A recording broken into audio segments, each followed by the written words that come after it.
Bisa didengar dengan jelas? Alhamdulillah bisa Bu. Oh, bisa. Jelas, Bu. Oke. Oke. Ini saya mau nanya dulu ini. Ini pesertanya banyak. PMI di Hong Kong ini sudah berapa lama bekerja di Hong Kong? Monggo bisa kalau ada yang mau share nih. Kalau saya Eh, baru 4 tahun jalan, Bu. Berapa? Berapa tahun? 4 tahun jalan ini. Wah, luar Tidak biasa. 4 tahun jalan, Ada yang 5 sudah, tahun jalan. oh 5 tahun. Ada yang udah Kalau belasan tahun? Eh, kalau di Hong Kong kalau 4 tahun, kalau di Taiwan 7 tahun, Bu, saya. Alhamdulillah. Oke. Baik, ini banyak PMI-nya banyaknya ibu-ibu nggih, mayoritas ya. Iya, mayoritas ibu-ibu. mayoritas ibu-ibu. Mayoritas ibu-ibu. Nggih, nah ini saya share screen dulu nggih, semoga nggak ada kendala.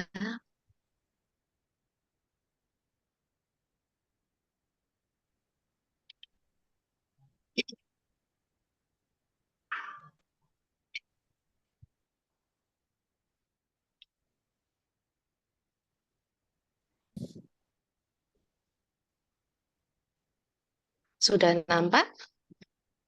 Ya, Alhamdulillah sudah nampak nampak, Bu. Bu. Alhamdulillah. Oke. Nah, ini sebenarnya ini pelajaran mengelola keuangannya itu basic ya, dasar kita. Karena kan kemarin eh, ada katanya ada episode 1 dan episode 2 ini katanya. Betul, betul, Bu. Jadi, Nanti ada lanjutannya. jadi ini saya berikan untuk basicnya dulu. Nah, ini biasanya saya memberikan kepada CPMI, ini kalau sekarang kan namanya Pekerja Migran Indonesia. Kalau Iya, zaman dulu adalah TKI ya, Tenaga Kerja iya, Indonesia.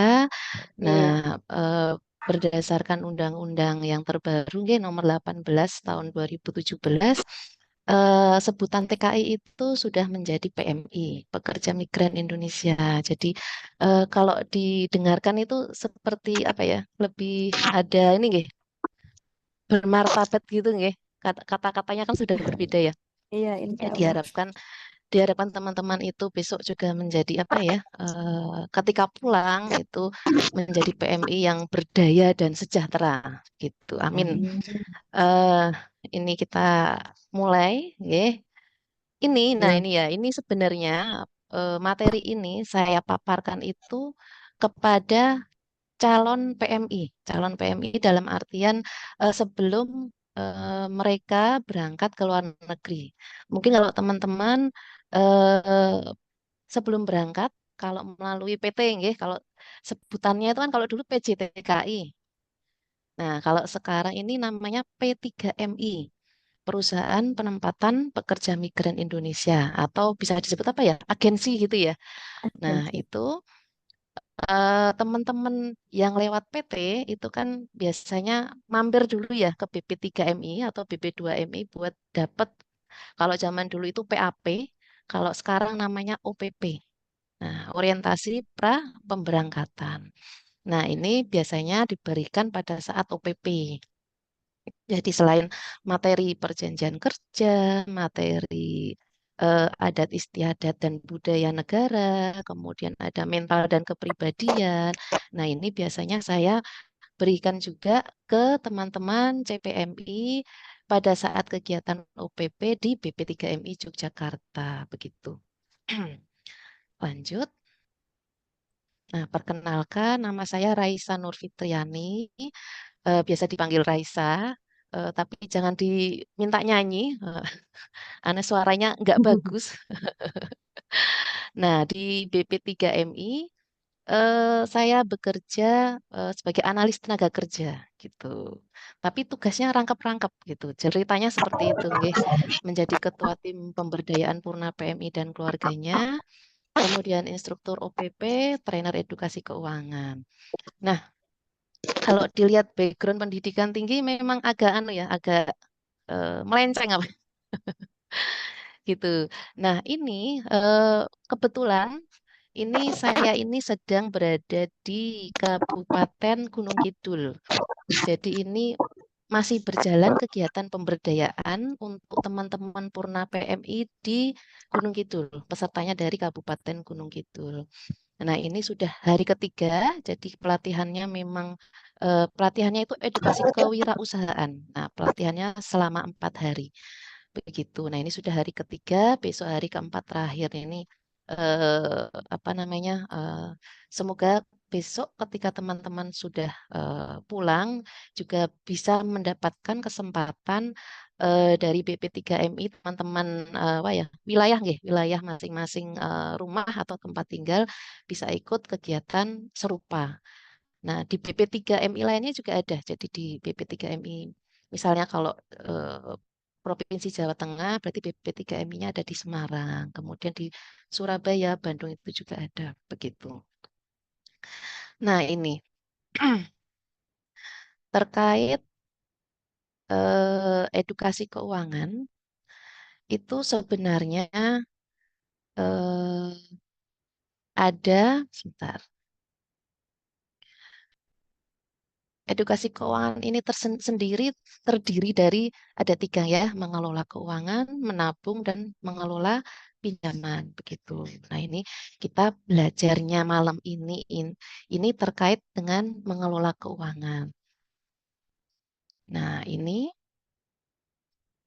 pentingnya mengelola keuangan, kemudian merencanakan keuangan, yang ketiga menyusun anggaran. Nah, ini kalau teman-teman punya ada kertas itu mungkin bisa bisa disediakan kertas sama pulpen. Jadi mungkin nanti kalau ada mau oret-oret bisa langsung oret-oret. Yang pertama pentingnya mengelola keuangan, kemudian 2 merencanakan keuangan, yang ketiga bagaimana menyusun anggaran, yang keempat bagaimana cara mengendalikan anggaran. Kemudian ada menabung. Menabung ada langkah menabung, menabung di bank seperti apa, menabung di lembaga keuangan mikro. Ada juga bagaimana kita cara memilih berinvestasi. Kemudian yang ketiga mengelola pinjaman.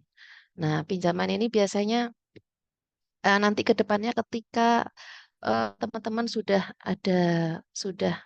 apa ya berwirausaha ya, itu biasanya kan untuk akses permodalan gitu. Jadi kalau pinjamannya jangan untuk konsumsi apa namanya kepengenan gitu.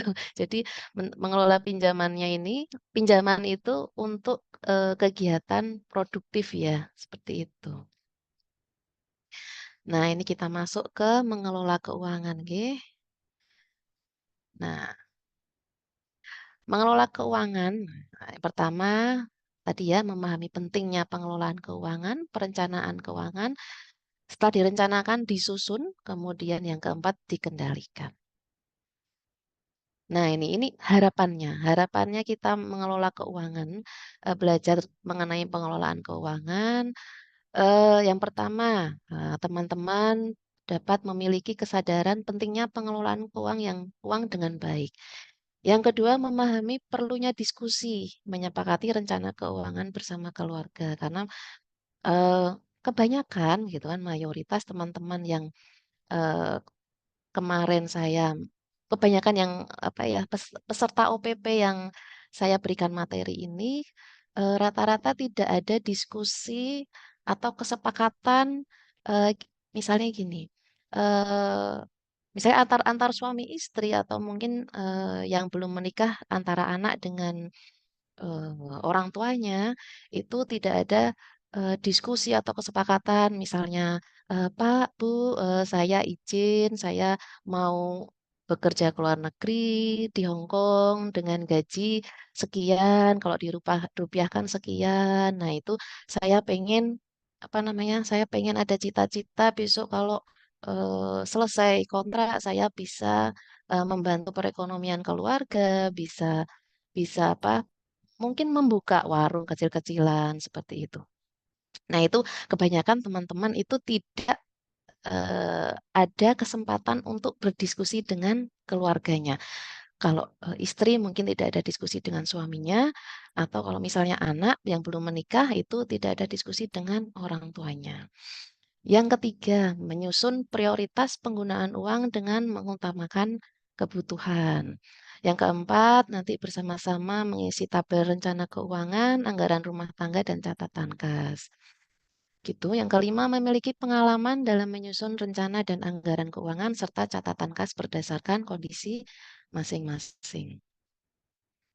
Nah, ini tahapan kehidupan manusia. Ini mohon maaf nanti kalau saya agak batuk-batuk ini apa ya? Tadi pagi itu tiba-tiba ada bengkak gitu ya, mandalnya agak bengkak. Mohon maaf kalau nanti batuk, semoga nggak batuk nggih. Nah, ini tahapan kehidupan manusia bisa kelihatan ya, Ibu-ibu. Ini ada sekolah, kemudian lahir, bekerja, punya anak, menikah, meninggal, tua. Oke. Yang pertama, tahapan kehidupan manusianya yang mana coba? Ada yang mau jawab? Yang mana ayo? Yang pertama pasti Lahir. lahir dulu, ya kan? Iya. Setelah lahir, Sekolah. ya benar, sekolah, kemudian Menik Bekerja. bekerja. bekerja, Baru menikah, Oh, ya, punya anak, anak, tua dan meninggal. tua, kemudian yang Meninggal. terakhir meninggal. Meninggal is dead. Jadi ini tahapan kehidupan manusia mungkin idealnya seperti ini ya ibu-ibu ya. Tapi yang pasti itu tahapan kehidupan manusia yang pasti itu apa? Cuma dua nggih, lahir dan meninggal. Nah, ada yang kebalik-balik juga, lahir, sekolah, baru sekolah sudah meninggal juga ada. Ada yang lahir sekolah mungkin menikah dulu, menikah kemudian katanya membuka rezeki nggih, menikah apa namanya punya anak baru malah dapat apa namanya dapat kesempatan untuk bekerja gitu. Tua kemudian meninggal. Nah, dari tahapan kehidupan manusia ini, mana yang menghasilkan, mana yang membutuhkan uang? Coba, Bu. Sekolah. Sekolah. Paling banyak Sekolah. sekolah. Dari lahir sampai meninggal membutuhkan uang, Bu.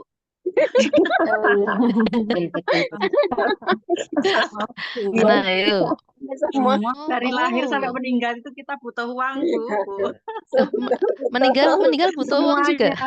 Butuh. Iya, meninggal juga butuh butuh. uang. Semua biaya itu, yes. Sepanjang Jadi, hidup itu kita butuh uang.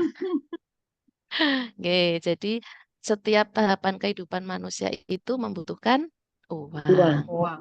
Nah, Uang. yang menghasilkan uang tahapan yang mana? Bekerja. Bekerja. Bekerja. Sudah? Benar.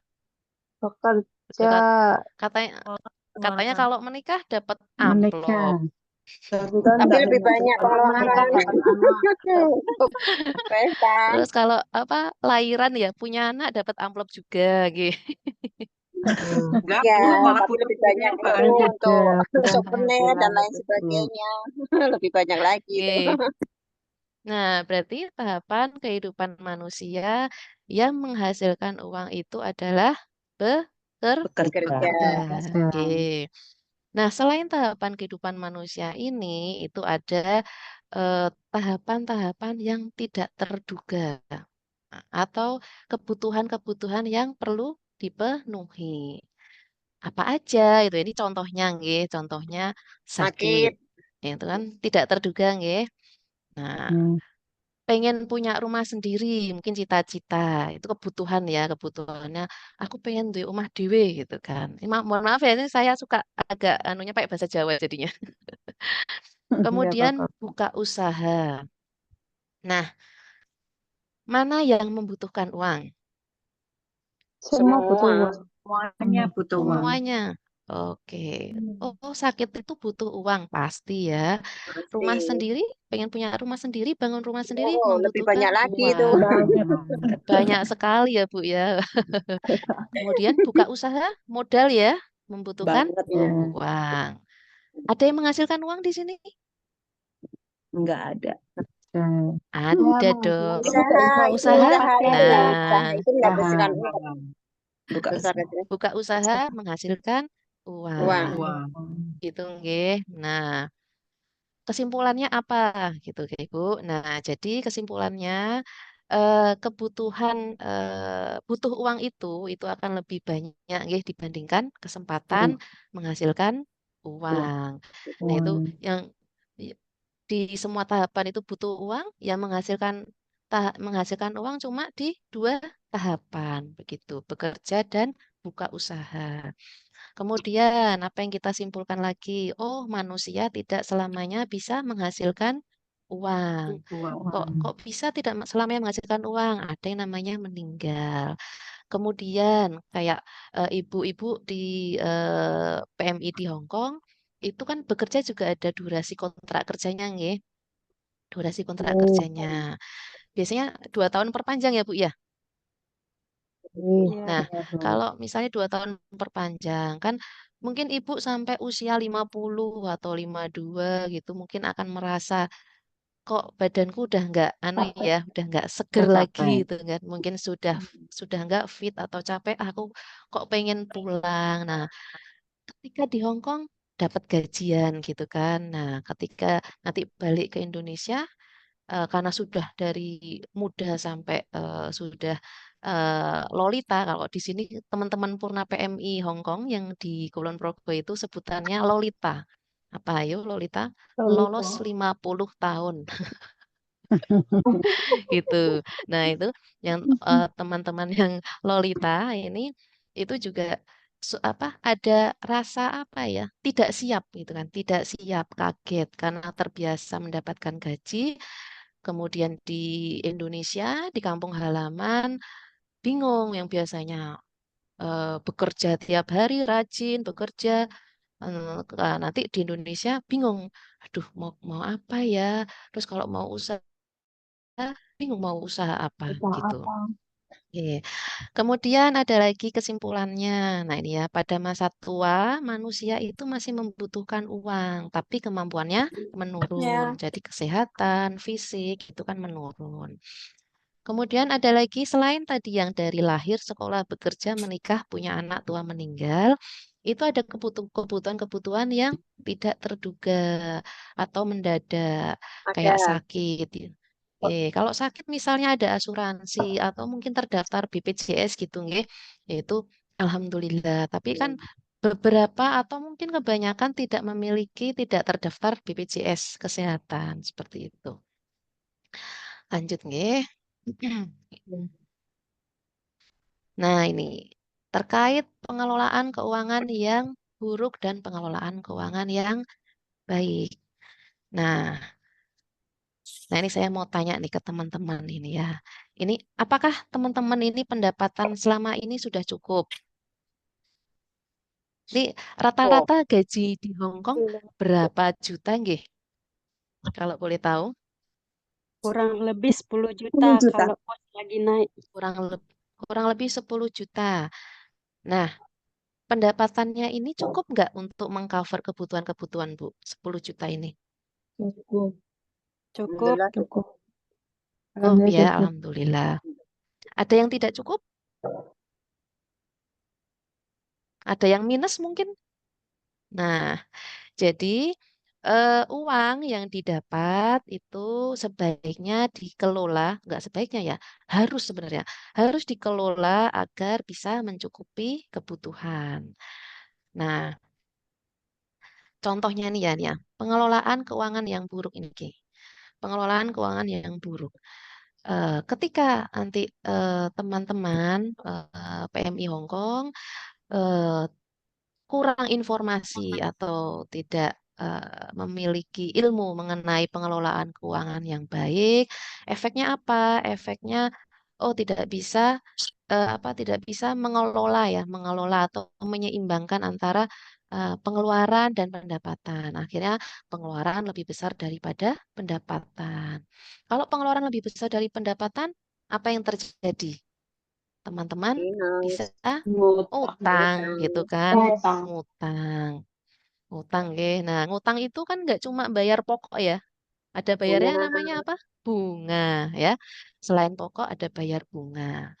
Nah, orang ini aja udah nggak cukup lah, kok masih nambah bayar bunga, berarti uang yang ada semakin tidak cukup. Nah, Cukup ini kan kan jadi berkurang terus. apa? Muter ya, muter Ya, terus. Nah, gali lubang, tutup tutup lubang, lubang. gangguan bayar. Oke, paham ya, ibu-ibu, nggih? Nah, Ye, nah ini kalau misalnya yang pengelolaan keuangan yang baik, nah apa yang terjadi gitu kan? Apa yang terjadi ketika kita memiliki ilmu atau memiliki kemampuan terkait mengelola keuangan dengan baik? Oh, berarti teman-teman bisa nih apa mengatur keseimbangan antara pengeluaran dengan pendapatan. Akhirnya katakan. pengeluaran lebih kecil daripada pendapatan karena sudah bisa memilah-milah gitu ya memilah-milah pengeluaran maksud saya, memilah-milah pengeluaran mana yang penting, mana yang tidak penting, mana yang prioritas, mana yang tidak gitu. Ketika pengeluaran lebih kecil dari pendapatan, oh ada uang yang bisa disisihkan untuk ditabung. Tabungan ini bisa untuk modal usaha atau investasi. Investasi. Dari selain dari gaji teman-teman, nah itu dari tabungan itu bisa buat modal usaha atau investasi, otomatis pendapatan akan bertambah. Nah, ini kan muter terus nggih, seperti itu. Paham? Paham nggih, ibu-ibu nggih? Paham. Nah, lanjut lagi. Langkah mengelola keuangan. Langkahnya ada 3. Setiap kita apa ya, setiap kita melakukan kegiatan itu kan pasti direncanakan dulu ya, direncanakan dulu. Nah, ada namanya merencanakan keuangan. Kemudian yang kedua, disusunlah anggaran itu, menyusun anggaran. Yang ketiga, dikendalikan anggarannya. Nih, sebentar, ini nggak terlalu terlihat. Oke. Nah, ini tabel rencana keuangan. Nah, ini bentuknya seperti ini, nggih, Ibu-ibu. Ada yang namanya tujuan keuangan. Loh, ini apa ya? Kok ada kolom tujuan keuangan, kemudian ada kolom jumlah uang yang diperlukan, waktu untuk menabung, total bulan menabung, dan tabungan tiap bulan. Nah, ini gunanya apa? Tabel rencana keuangan ini. Jadi, manfaat dari tabel rencana keuangan ini yaitu membantu kita menghitung, mencatat, dan mengingatkan jumlah uang yang diperlukan untuk mencapai tujuan keuangan. Tujuan keuangannya apa ya? Nah, ini nanti kita lihat, nggih. Nah, ini ada cerita nih. Cerita nggih, dibaca baik-baik. Nah, Pak Rahul ingin membeli TV baru agar dapat menonton final pertandingan bola bulan depan. Nah, Pak Rahulnya tuh pengen beli TV. Harga TV-nya berapa? 2 2 juta. juta. Nah, Pak Rahul kerjanya sebagai sopir angkutan dengan penghasilan 200.000 per minggu. Nih, pertanyaannya, apakah Pak Rahul bisa membeli TV tersebut bulan depan? Bisa nggak? Korbo itu berarti. Gaji Utang bisa. Tuh, tentunya nggak harus bisa. nggak Nggak bisa kalau bisa tidak ya. menabung, ya. Nggak bisa. Kalau kan, apakah Pak Rahul bisa membeli TV tersebut bulan depan? Nah, sedangkan penghasilannya 200.000 per minggu. Sebulan itu berarti kurang lebih 4 minggu ya, Bu. Ya, 4 ada yang 5 minggu.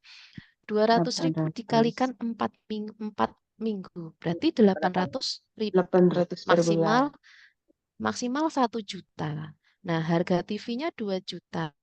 Berarti Pak Rahul tidak bisa Harus ya, tidak nabung. bisa membeli TV tersebut. Ya, betul, harus nabung dulu. Kemudian, hal apakah yang harus diperhatikan oleh Pak Rahul sebelum berencana untuk membeli TV tersebut? Apa yang harus Menabung, diperhatikan? mengelola keuangan atau Berapa pendapatannya per ya dalam 1 bulan? menyisihkan hasil kerjanya atau gajinya itu. Oke. Jadi kalau berdasarkan cerita ini sebenarnya ya Pak Rahul itu harusnya sudah bisa memperkirakan sumber dan jumlah pendapatannya gitu. Kemudian kan sudah tahu ya sumber pendapatannya upah sebagai sopir angkutan.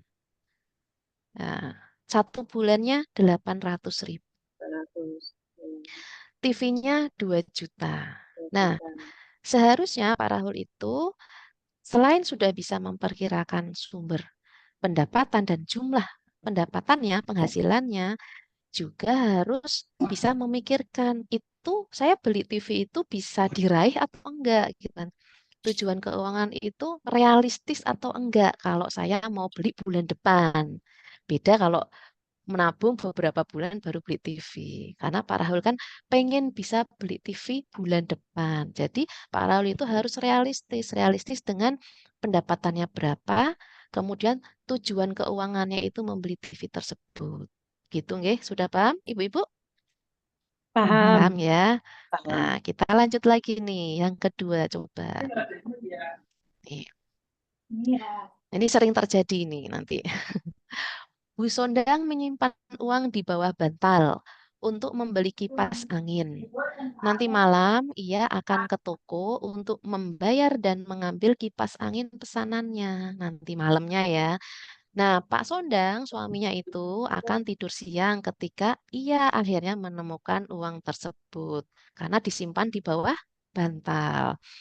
Karena hari sangat panas, maka Pak Sondang langsung menggunakan sebagian dari uang tersebut untuk membeli es jeruk dan kawan-kawan ya. Kalau es jeruk aja kan paling berapa? 5.000 kali ya Bu ya, 5.000 rupiah kalau dirupiahkan. Nah, mungkin es jeruk dan nasi padang dan lain-lain gitu ya. Bu Sondang tidak pernah bilang ke suaminya bahwa ia sedang mengumpulkan uang untuk membeli kipas angin. Nah, apakah Bu Sondang bisa membeli kipas angin tersebut? Bisa nggak? Tidak bisa, uang sudah berkurang. Uang sudah berkurang, betul. Tidak bisa karena uang sudah berkurang. Kemudian, hal apakah yang seharusnya dilakukan Bu Sondang dan Pak Sondang sebelum berencana untuk membeli kipas angin? Harus Seharusnya Bu Sondang dimusyawarahkan runding dulu. dulu. Dimusyawarahkan Runding terlebih sebelum. dahulu, dirunding. Nah, jadi Bu Sondang harusnya ya, Bu, gimana ya? Dibilang Diskusikan sebaiknya itu ya, mending harusnya ya. Sebaiknya atau Harusnya harusnya itu ada eh, perencanaan bersama. komunikasi. Nah, kok dikomunikasikan dengan Pak Sondang, suaminya ya kan. Jangan malu-malu untuk mengkomunikasikan, berdiskusi, bicarakan dan sepakati kepengenannya Bu Sondang kan membeli kipas itu nggih. Nah, bicarakan dan sepakati bersama Pak Sondang.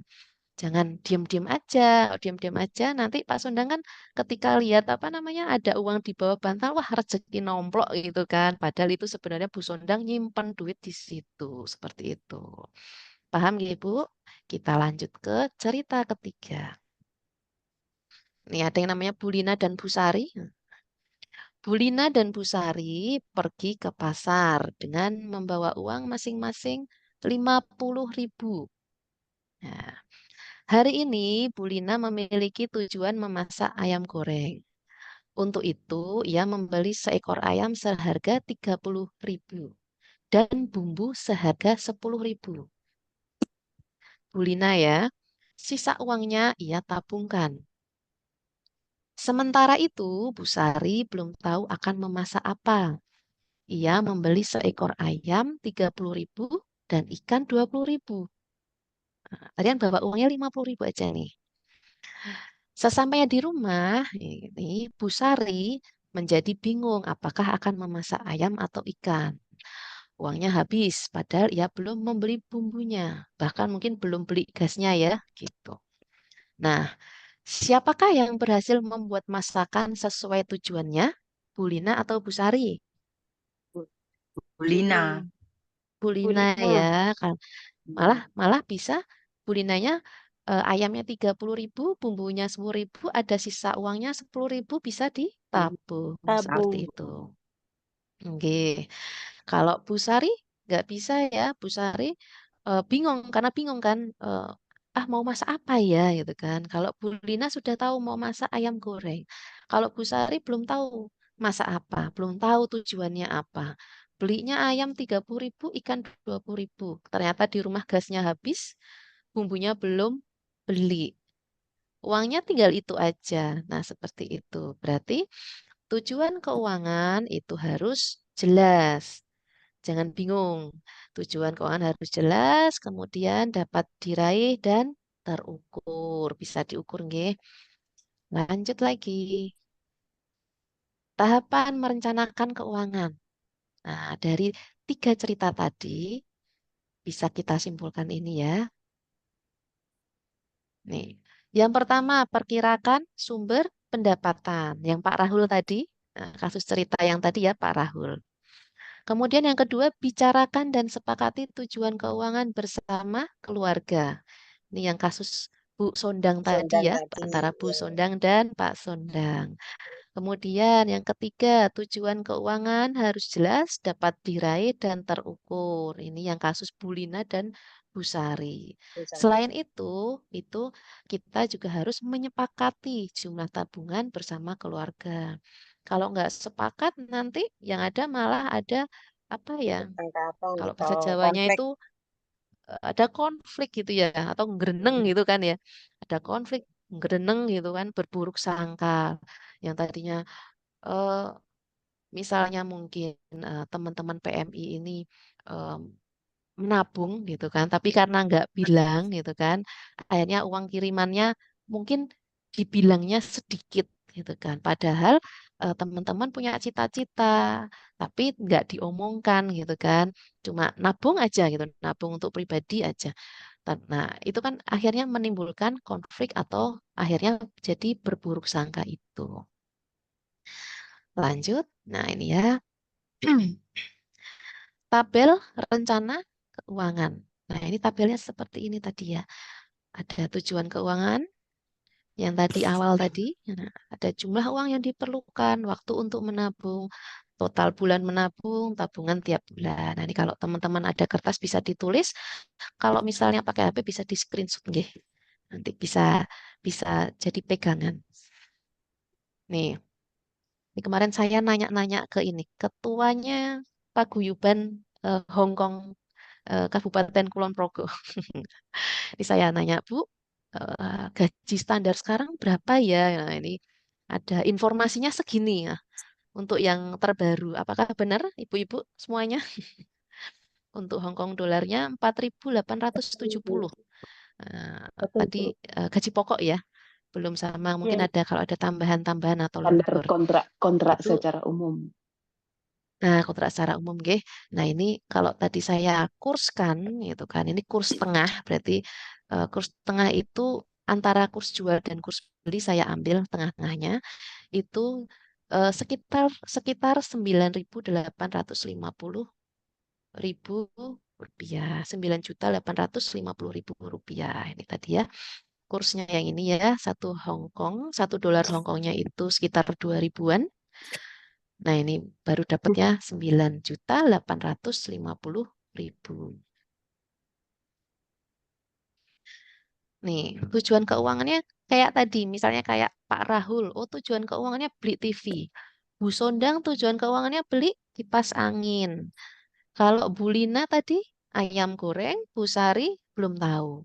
Nah, ini contoh aja nggih, Ibu-ibu, tujuan keuangan biaya anak masuk SMP. Mungkin yang sekarang anaknya SD, besok pengen wah aku pengen pengen anakku tak pondokke gitu, mau mau saya pondokkan. Atau mungkin mau masuk SMP swasta. Kalau negeri itu kan katanya nggih, gratis ya, gratis. Tapi kan kayak seragam dan lain-lain itu kan tetap bayar ya untuk seragam, buku dan lain-lain. Kemudian, oh saya pengen besok kalau sudah pulang ke Indonesia bisa bikin warung. Nah, modal bikin warung. Kemudian beli kebun buat investasi gitu kan, beli tanah atau beli kebun. Jumlah uangnya berapa? Oh, kira-kira kalau biaya anak masuk SMP, saya pengen masukin anak-anakku ke mungkin SMP IT gitu kan, atau ke pondok pesantren di mana seperti itu. 6.300.000 sebagai contoh. Kemudian modal warung gitu ya, kecil-kecilan. Misalnya membutuhkan 12.600.000. Ini dalam rupiah nggih. Kemudian beli kebun. Beli kebun mungkin 45 juta cukup. Kebun kecil ya berarti ya. Tergantung harga tanah di wilayah masing-masing teman-teman eh, tempat tinggalnya di Indonesia. Kemudian waktu untuk menabung, nih saya bikinnya bulan 7 sampai 24. Loh kok nggak dari bulan pertama kenapa gitu kan. Nah, karena memang saya mendapatkan informasi kalau teman-teman itu kan ada potongan ya. Potongan dari PT nggih. Biasanya, biasanya kan bervariasi katanya. Ada yang potongannya itu selama 6 bulan pertama atau mungkin 3 bulan pertama atau mungkin kalau ada yang re-entry gratis gitu. Ada yang Ada gratis di zero sini? cost. Zero cost ada. Ada yang Kalau zero yang cost visa ya. ada. Kalau yang visa Ya, ada. Call nggih, out ya kalau kalau calling visa gratis ya Bu ya? Enggak ini lagi kan ya? Saya zero cost Saya bisa gratis. Zero gratis cost. 10% aja. Oke. Nggih, tapi ada juga yang dipotong juga lumayan gitu katanya. Gitu Ada. nggih. Nah, rata-rata 6 bulan Berdasarkan dipotongnya. PT-nya. Makanya saya bikin contoh itu dari bulan ke-7 sampai 24. Kok 24? Karena rata-rata kontrak kerja itu 2 tahun ya, baru nanti diperpanjang lagi. Oh, berarti total bulan menabung dari bulan ke-7 sampai bulan 24 berapa? Totalnya ada 18 bulan. Gitu nggih. Terus tabungan tiap bulannya berarti berapa? Bisa dihitung? Berarti biaya anak masuk SMP tabungan tiap bulannya 6.300.000. Niki nggih, 6.300.000 dibagi 18. Berarti tiap bulan selama 18 bulan harus nabung 350.000. Kemudian modal warung itu Min, ada yang ribut, Min. Nggak dengar Ibu. mungkin bisa di-mute dulu kalau ada keperluan ngobrol atau ada dari temannya. Modal warung. Nah, misalnya nih ya, jumlah uang yang diperlukan 12.600.000. Ini sengaja saya bulet-buletin aja angkanya biar nggak yang koma-koma nggih. Misalnya modal warungnya 12.600.000. Berarti dibagi 18 bulan. Berapa tiap bulannya? 700.000 menabungnya selama 18 bulan. Kemudian beli kebun 45 juta dibagi 18 bulan hasilnya 2.500.000. Paham nggih? Paham. Nah, ini menyusun anggaran. Menyusun anggaran itu ada yang namanya pemasukan dan pengeluaran. Ini sebagai contoh. Ya, sebagai contoh. Pemasukannya. Ini contoh misalnya teman-teman yang masih single ya. Pemasukannya kan berarti kan masih sama orang tua nggih kalau di di Indonesia.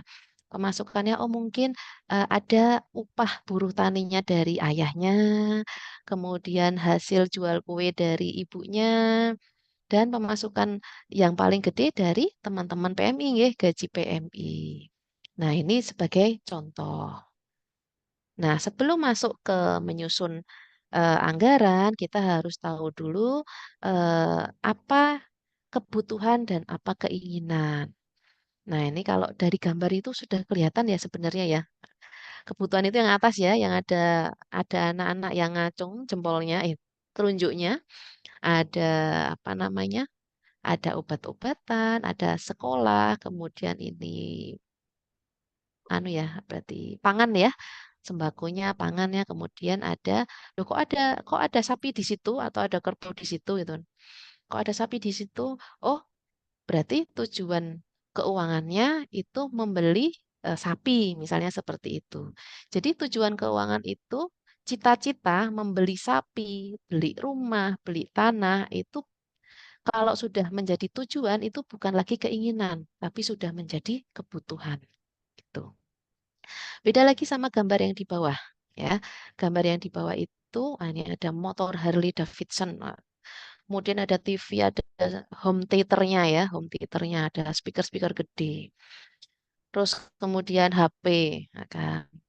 Kok jadi keinginan gitu kan? Kalau keinginan tuh gini, misalnya teman-teman semuanya sudah punya HP.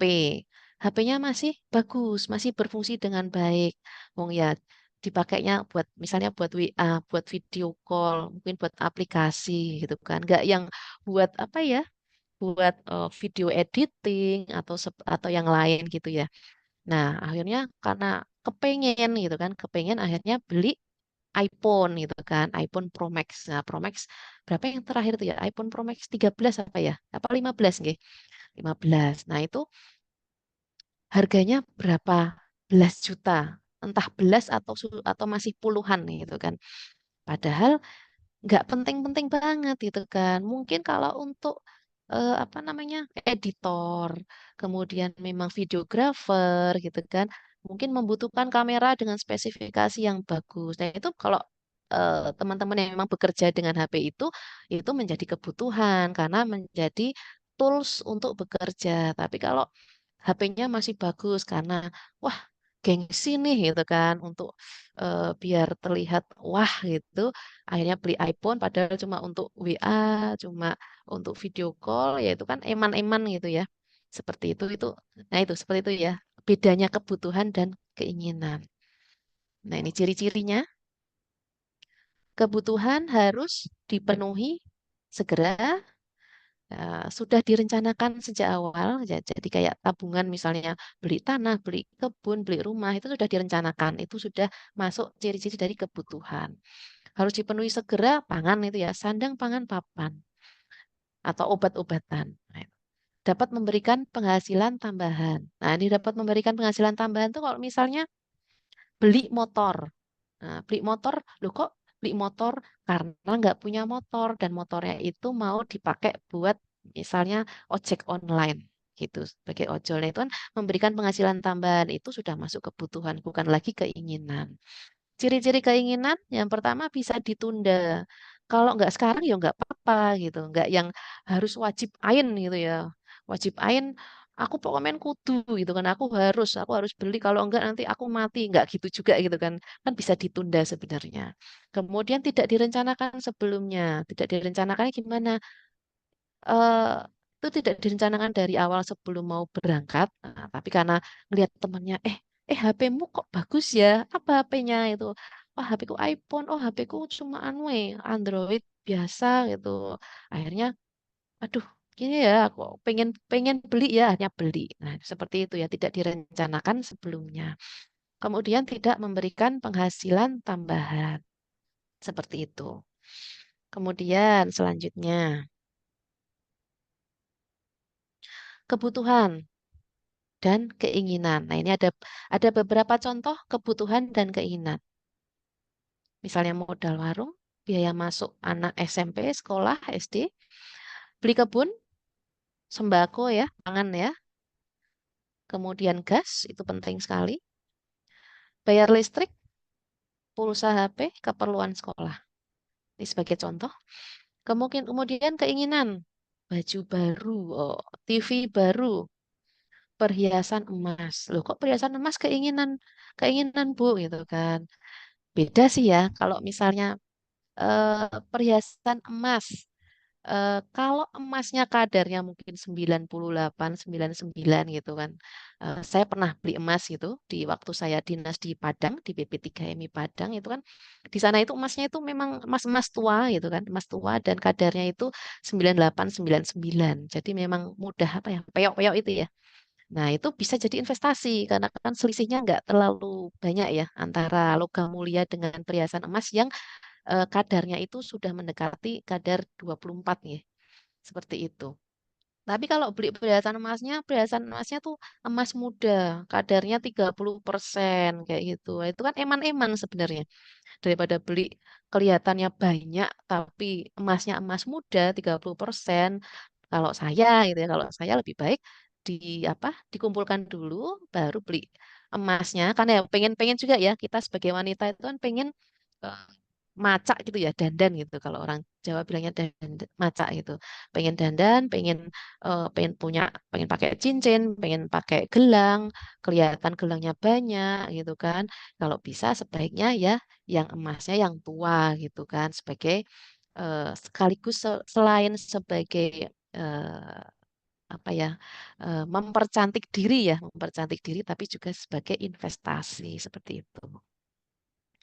Nah, kebutuhan-kebutuhan ini pun harus diurutkan juga. Kenapa kok diurutkan? Diurutkan maksudnya diurutkan prioritasnya, nggih, karena belum tentu nanti dapat dipenuhi semuanya. Lanjut. Nah, ini tadi ya, kebutuhan ini sebaiknya ada prioritasnya ya, skala prioritasnya. Mana sih yang wajib banget? Urutan pertama, oh, mungkin sembako ya, sembako, gas. Nanti prioritas keduanya kan sembako, gas, bayar listrik, pulsa HP itu penting ya, kayak tuh kecil-kecil tapi penting gitu kan. Nah, ini mungkin prioritas yang berikutnya baru untuk sekolah ya, pendidikan. Karena prioritasnya pendidikan anak, biaya masuk SMP. Kemudian modal untuk usaha produktif ya, modal warung. Kemudian beli kebun, seperti itu. Nah, menyusun anggaran. Nah, di dalam menyusun anggaran itu, tadi kan sudah ada contohnya pemasukannya apa? Upah tani. Misalnya, Bapak sebagai buruh tani mendapatkan upah tani ya. Upah taninya biasanya optimalnya kan pada saat masa panen ya. Kalau nggak pada saat masa panen tidak bisa maksimal upahnya. Kemudian hasil jual kuenya ibunya, misalnya seperti itu.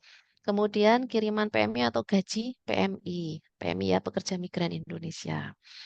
Nah, itu pemasukannya. Kalau pengeluaran itu isinya yang kebutuhan-kebutuhan tadi, tapi pengeluaran ini perlu dikelompokkan dalam beberapa pos agar mudah dikontrol. Contohnya gimana, Bu? Kewajiban, tabungan, biaya hidup, lain-lain. Ya, yang tadi kebutuhan-kebutuhan yang tadi itu dimasukkan ke sini. Yang masuk kewajiban apa ya berarti? Misal bayar listrik, ya kan? Kalau rumahnya masih pakai air pump, berarti bayar PDAM, bayar air. Kemudian tabungannya biaya masuk SMP anak. Ada lagi biaya hidup, ya, yang termasuk posnya di biaya hidup apa? Sembako. Nah, tabungan selain biaya masuk SMP ada modal warung ya. Bikin warung kan ada cita-citanya kan pengen punya warung, pengen beli kebun. Nah, itu karena tidak bisa langsung cash gitu kan, berarti kita harus nabung dulu gitu. Ini nggih pengeluarannya. Nah, biaya hidup sembako, keperluan sekolah, gas. Nah, penting ya. Lain-lain pulsa HP. Nah, ini pulsa HP ini sering agak kalau apa namanya? eh Kalau biasanya dulu 100.000 itu cukup gitu kan. Habis itu lama-lama karena sering streaming gitu kan, YouTube atau mungkin TikTok gitu. Akhirnya apa namanya? Pulsanya jadi 2 kali lipat gitu ya. Misalnya nantinya 100.000 cukup jadi 200.000. Nah, itu juga penting juga sih karena pulsa HP kalau kita eh, butuh untuk eh, apa namanya komunikasi dengan keluarga di Indonesia atau mungkin aplikasi kayak Winit ini kan juga ada aplikasinya ya. Nah, itu juga penting adanya paket data. Nah, ini menyusun anggaran rumah tangga. Nah, ini kalau teman-teman mau coret-coret nanti di kertas juga, kalau misalnya ada kertas bisa ditulis kalian. Nah, bisa sekalian ditulis dan bisa sekalian teman-teman praktek sendiri dengan nominalnya sendiri, dengan cita-citanya sendiri. Ini sebagai contoh ya. Ini rencana, susunan anggaran rumah tangga untuk bulan Februari 2024. Nah, ini teman-teman baru saja berangkat, ini misalnya ya, baru berangkat lagi Februari 2024, kontrak baru, itu kan. Nah, ini saya ada dalam kurungnya bulan 1 sampai 6. Pemasukannya ditulis dulu ya, jenisnya. Upah tani, ayah atau suami mungkin, atau kalau suaminya bekerja di pabrik atau pegawai ditulis aja. Misalnya gaji ayah gitu kan, sebesar berapa. Kemudian hasil jual kuenya ibu, misalnya seperti itu. Pemasukannya sebulannya 1.200.000. Gaji PMI, nah gajinya teman-teman. Tadi saya pakai angka ini dari gaji pokok ya, standar yang 4.870 dolar Hong Kong dikurskan itu saya bulatkan jadi 9.850.000. Kalau misalnya kalau gaji itu kan disesuaikan kontrak ya, meskipun teman-teman kontraknya 2022 atau 2023 belum gajinya segini kan harus menyelesaikan dulu, baru ini kan gaji kontrak yang baru ya, yang terbaru. Oh, totalnya berapa? 1,5 juta, 1.500.000 ditambah 1.200.000 ditambah 9.850.000 hasilnya 11.200.000. Ini pemasukan rumah tangga, maksudnya yang ini teman-teman yang mungkin masih single, pemasukannya karena kan masih satu rumah ya, satu rumah sama ayah dan ibunya. Berarti dijadikan satulah pemasukan keluarga dari ayahnya, dari ibunya, dan dari teman-teman. Kalau yang sudah menikah mungkin dua aja ya. Mungkin dari gaji suami dan gaji Anda bekerja, gaji teman-teman bekerja di Hong Kong. Nah, pengeluarannya apa gitu kan? Oh, kewajiban yang tadi. Tadi ini contohnya dari yang tadi nggih, yang ini. Nah, yang ini tadi. Pengeluaran yang ini ya, bayar listrik, biaya masuk SMP, modal warung, beli kebun, sampai dengan pulsa HP. Nah, ini kita masukkanlah ke sini. Nih. Pengeluarannya, kewajiban, listrik pasca bayar atau token listrik, misal cukup 100.000 per bulan. Kalau misalnya, apa namanya, eh, bisa sampai mungkin sampai 200.000 gitu ya.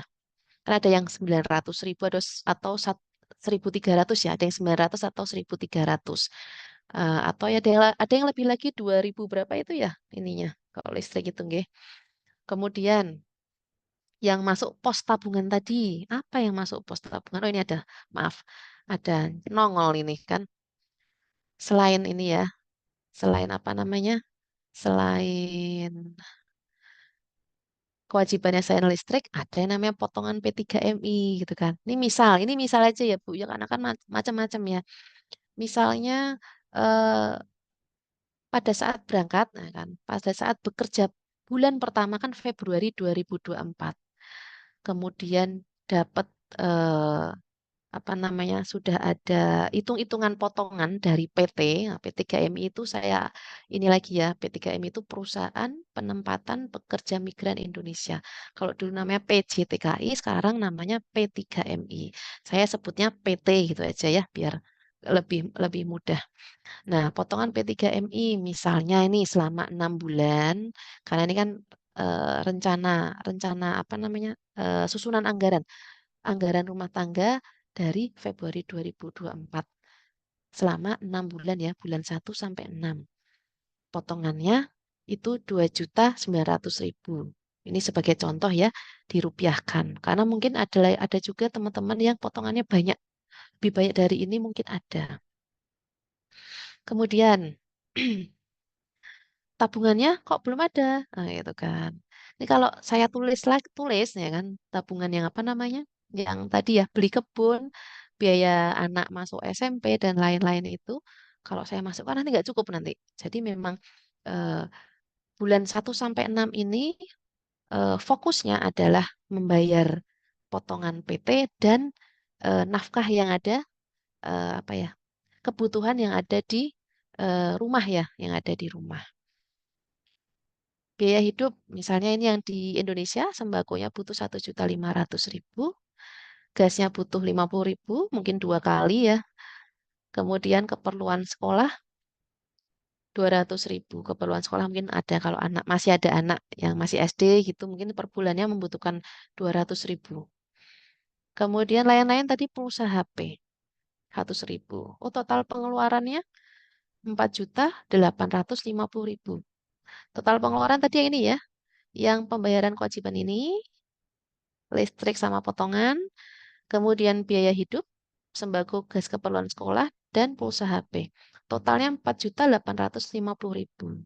Saldo itu apa, Bu? Saldo itu berarti selisih gitu kan antara pemasukan ini 11.200.000 dikurangi 4.850.000. Oh, saldonya 6.350.000. Loh, oh, buat apa nih gitu kan? Loh, kok ada banyak ya gitu kan. Nah, ini belum sama mungkin kebutuhan teman-teman di Hong Kong. Nah, ini kan belum ya, belum termasuk.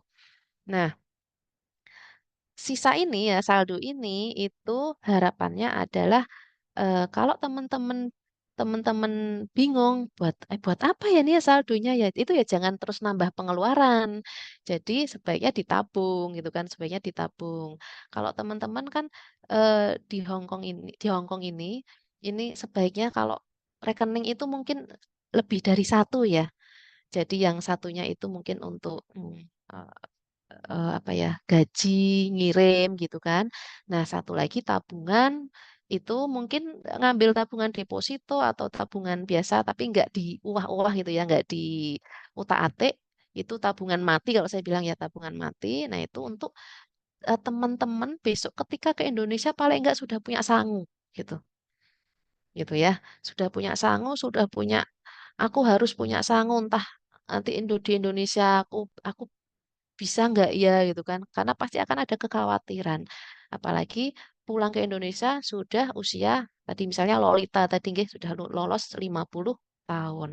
Nah, itu saldo 6.350.000 ini jangan karena banyak terus nambahi pengeluaran gitu kan tapi sebisa mungkin ditabung didepositokan atau diinvestasikan kalau misalnya bingung gitu kan seperti itu selain ada kebutuhan hidup teman-teman di Hong Kong. Jadi jangan dipakai untuk ini nggih, maksudnya malah jadi terus foya-foya atau untuk bersosialita katanya.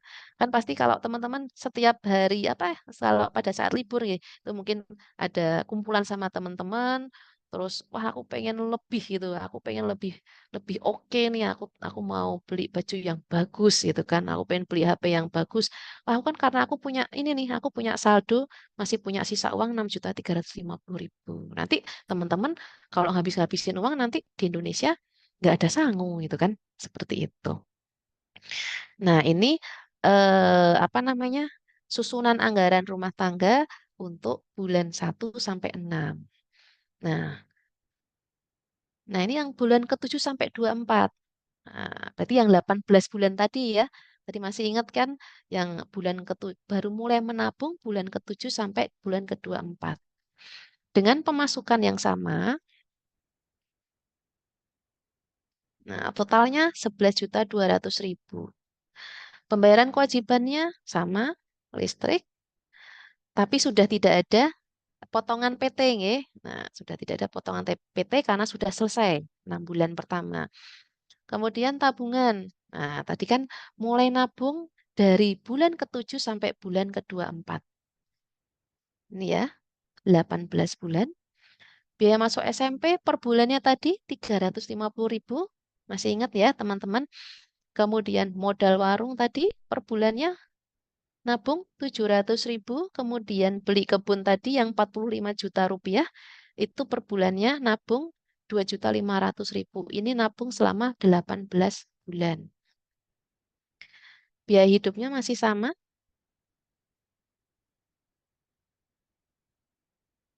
Total pengeluarannya 5.500.000. Ada saldonya, sisanya 5.700.000. Nah, ini teman-teman eh, apa ya? Tadi ya, jangan karena saldonya masih banyak terus malah nambah-nambah pengeluaran lagi gitu. Jadi sebaiknya ditabung gitu. Sebaiknya ditabung. Atau uang sisa sebaiknya digunakan untuk kegiatan produktif atau menghasilkan atau berjaga-jaga. Nah, terkait dengan diskusi dengan keluarga tadi, jadi kalau misalnya saldo 5.700.000 ini, misalnya teman-teman sebagai seorang istri gitu kan, nah itu sebaiknya dikomunikasikan dengan suaminya. Komunikasikannya gimana Bu gitu. Jadi ketika teman-teman memutuskan untuk sisanya ini ditabung, itu suaminya dikasih tahu aja, Pak, ini saya mau ada sisa sekian untuk kebutuhan hidup saya sekian. Ini saya nabung ya, saya nabung, saya tabungkan, saya depositokan, saya enggak saya utak-atik sekitar mungkin 3 juta rupiah atau 4 juta rupiah gitu. Jadi mungkin nanti biar apa ya, biar keluarga di Indonesia, terutama mungkin suami atau ayah dan ibu itu tidak berburuk sangka. Jadi biar tidak ada konflik seperti itu. Seperti itu, nggih. Sudah paham? Paham nggih, teman-teman? Paham. Paham. Oke. Bisa di screenshot juga nanti saya kasih materinya juga ini. Bisa dipelajari nanti teman-teman. Nah, ada tadi kan pertama apa tadi? Merencanakan keuangan ya. Yang kedua, menyusun anggaran. Tadi yang tabel-tabel tadi itu namanya menyusun anggaran. Nah, yang ketiga itu mengendalikan anggaran. Mengendalikan anggaran itu gampangannya itu kan makanya ada namanya sistem amplop dan catatan kas gitu kan. Nah, caranya mengatasi kadang karena kita kan eh, suka kepengen ya. Nah, itu gimana sih cara ngatasin dari pemborosan gitu kan, pemborosan. Nah, jadi ada dua cara untuk mengendalikan anggaran. Yang pertama, sistem amplop, yang kedua, catatan kas. Nah, sistem amplop itu kalau zaman dulu itu mungkin teman-teman itu kalau ngirim ke keluarga itu kan lewat Western Union gitu ya. Terus ngambilnya di kantor pos. Terus biasanya janjian dulu sama petugas posnya, Pak, ini saya mau ngambil uang, mengambil kiriman gitu kan, ini mengambil remiten ya berarti ya remitansi. Ngambil kiriman berapa Bu? Itu bisa ditanya sekitar anu Pak 5 juta rupiah gitu kan. Oh ya Bu, sekarang belum ada uangnya. Mungkin ada yang seperti itu. Besok nggih gitu kan. Akhirnya apa namanya? eh, Ngambilnya itu kan dalam bentuk tunai ya. Kalau zaman dulu nggih, zaman dulu itu masih bentuknya ngambilnya tunai. Nah, sistem amplop itu maksudnya yang tadi pengeluaran-pengeluaran tadi itu ditulis di amplop, sediakan amplop atau mungkin tas apa ya, pouch gitu ya, tas yang ada resletingnya gitu. Nah, itu ditulislah misalnya tadi coba kita balik. Nah, di apa namanya di amplop itu ditulis biaya masuk SMP. Ah, terus lagi modal warung, tulis lagi beli kebun. Karena zaman dulu masih anu ya, masih tunai ngambilnya. Nah, itu ditulis kemudian dimasukkan ke amplop, ditutup atau dimasukkan ke tas yang ada resletingnya, ditutup, masukkan mungkin di lemari gitu kan. Kalau kalau sekarang ya agak khawatir ya kalau ada berangkas ya dimasukkan berangkas gitu kan. Nah, itu yang namanya sistem amplop. Kesulitannya apa gitu kan? Sebenarnya itu memudahkan ya, memudahkan. Kesulitannya ya kalau nggak aman ya, kalau sistem amplop itu kan nggak aman sebenarnya, nggak aman dari apa? Kalau ada pencurian di apa namanya di rumah seperti itu. Atau ada yang teman-teman di sini pernah gunain seperti itu, sistem amplop gitu?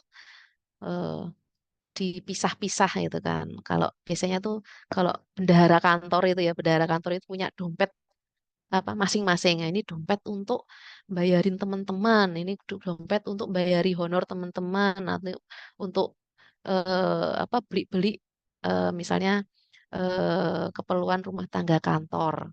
Baru masukin brankas. Biasanya ada seperti itu juga gitu kan. Nah, sistem amplop ini, nah ini sebaiknya didukung dengan catatan kas. Catatan kas itu yang debit kredit saldo itu loh Bu. Wah, mungkin teman-teman sudah pernah melihatnya. Ini ya. Nah ini catatan kas itu seperti ini. Nah, Ada tanggalnya, keterangannya, apakah uang masuk atau uang keluar, kemudian sisa uang seperti itu. Misalnya tanggal 1 gitu kan. Misalnya gajiannya tanggal 1 gitu ya. 1 September keterangan gajian. Berarti uang masuk ya. Berarti 9.850.000 misalnya. Uang keluarnya dicoret. Sisa uangnya berarti 9.850.000 karena sisa uang itu adalah uang masuk dikurangi uang keluar. Kemudian tanggal 1 langsung kirim untuk keluarga. Berarti uang masuknya strip, dicoret, atau 0.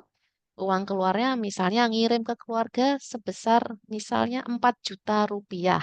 Yang tadi di sini 9.850.000 rupiah. Di sini berarti 9.850.000 dikurangi 4 juta uang keluar tadi ya. Berarti sisanya 5.850.000 dan seterusnya seperti itu. Kalau ini pasti pernah ibu-ibu nulis gitu ya, nyatet-nyatet gitu kan. Biasanya nyatet-nyatetnya itu kalau catatan kas ini nyatetnya itu kan per hari ya. Jadi misalnya ini bulan September. Ketika ada transaksi entah uang masuk atau uang keluar ditulis. Nah, tadi tanggal 1 gajian. Oh, ada transaksi uang masuk, tulis di sini. Tanggal 1 lagi ngirim ke keluarga, berarti uang keluar, catat lagi dan seterusnya seperti itu. Nah, kesimpulannya yang pertama tadi merencanakan keuangan tadi, yang pertama perkirakan sumber pendapatan ya. Masih ingat yang Pak Rahul tadi ya? Pak Rahul mau beli TV. Kemudian yang kedua, bicarakan dan sepakati tujuan keuangan bersama keluarga. Nah, yang Bu Sondang dan Pak Sondang. Nah, kemudian yang ketiga, tujuan keuangan harus jelas, dapat diraih dan terukur. Sepakati jumlah tabungan bersama keluarga. Setelah direncanakan kan menyusun anggaran ya, menyusun anggaran rumah tangga. Yang pertama, perkirakan sumber pemasukan dan rencana pengeluaran. Yang kedua, utamakan kebutuhan daripada keinginan. Bahkan kebutuhannya itu harus ada skala prioritasnya. Kenapa? Karena mungkin kalau tadi kan saya kasih contoh itu kan mungkin nggak yang banyak gitu ya, tapi ada keinginan cita-citanya yang tinggi sekali gitu kan. Mungkin mau beli tanah dan eh, bikin rumah gitu kan, membutuhkan biaya yang ratusan juta. Nah, itu juga harus ini ya, harus apa namanya? Harus ada skala prioritas. Kemudian misalnya teman-teman dengan kontrak selama 2 tahun atau 24 bulan itu sekitar berarti kalau misalnya saya sekalian ngitung nih ya. 24 bulan misalnya gajiannya saya bulatkan 10 juta. Berarti selama 2 tahun itu berarti menghasilkan 240 juta rupiah ya. 240 juta rupiah. Tapi tujuan keuangan teman-teman itu ternyata nggak realistis gitu kan. Misalnya saya pengen bikin rumah berapa meter persegi gitu kan. Dan dibutuhkan dana misalnya sekitar 300 juta. Berarti kan kurang ya ketika eh, tabungannya, padahal bukan tabungan ini malah gaji ya. Gaji 10 juta dikalikan selama 2 tahun, 24 bulan itu 240 juta, itu untuk menabung membeli rumah atau membuat rumah itu kan tidak realistis ya, tidak dapat diraih. Apakah bisa, Bu? Tapi saya pengen itu aja gitu kan. Apakah dapat diraih, Bu? Ya dapat juga, tapi mungkin bertahap gitu, oke. Misalnya, saya mau nabung buat bikin pondasi dulu, ya. Pondasi dulu mungkin sekitar berapa puluh juta. Bawah dulu lah gitu kan, bawah dulu pondasi. Kalau misalnya nggak cukup gitu, tak balik lagi. Ya nggak ada masalah seperti itu ya. Aku mau balik lagi ke Hong Kong. Aku mau mengumpulkan uang lagi, mau buat eh, apa namanya nyelesain rumah. Itu juga nggak ada masalah seperti itu. Jadi, tapi tetap harus ini ya, skala prioritas ya. Utamakan kebutuhan daripada keinginan, kebutuhan pun juga ada skala prioritasnya. Mengendalikan anggaran. gunakan sistem amplop untuk membatasi pengeluaran, ya, yang tadi amplop-amplop atau dompet tadi yang saya cerita untuk sebenarnya untuk memudahkan sebenarnya. Lengkapi dengan catatan kas untuk memantau pengeluaran. Catatan kasnya yang tadi nggih, yang ada apa? Tanggal, kemudian ada jenisnya apa, uang masuk, uang keluar, dan saldo. Seperti tadi itu. Baik, terima kasih. Itu paparan dari saya. Jika ada pertanyaan, monggo silahkan. Baik, terima kasih sekali Bu Raisa atas penyampaiannya yang luar biasa sekali. Nggih. Mungkin dari teman-teman masih ada yang bingung terkait tadi pengelolaan keuangan, lalu tabel-tabel yang disampaikan Bu Raisa, atau pengen menyampaikan studi kasus gitu Bu ya. Bu, ini uang saya kok Nggih. nggak ngumpul-ngumpul ya. Kemana ya pengeluarannya? Nah, gitu juga boleh.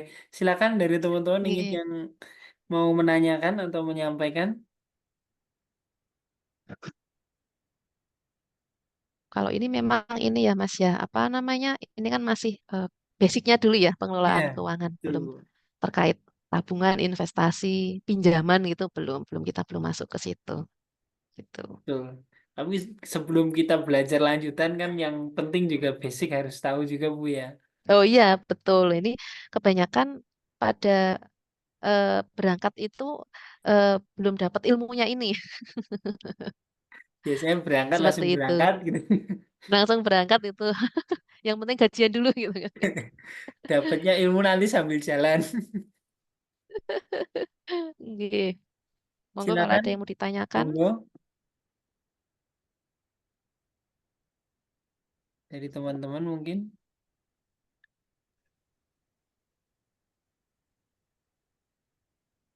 Next, untuk melipat gandakan uang dengan cepat dong, minta request tentang tema ini. Selain dari kripto ya, Selain dari mana, Bu?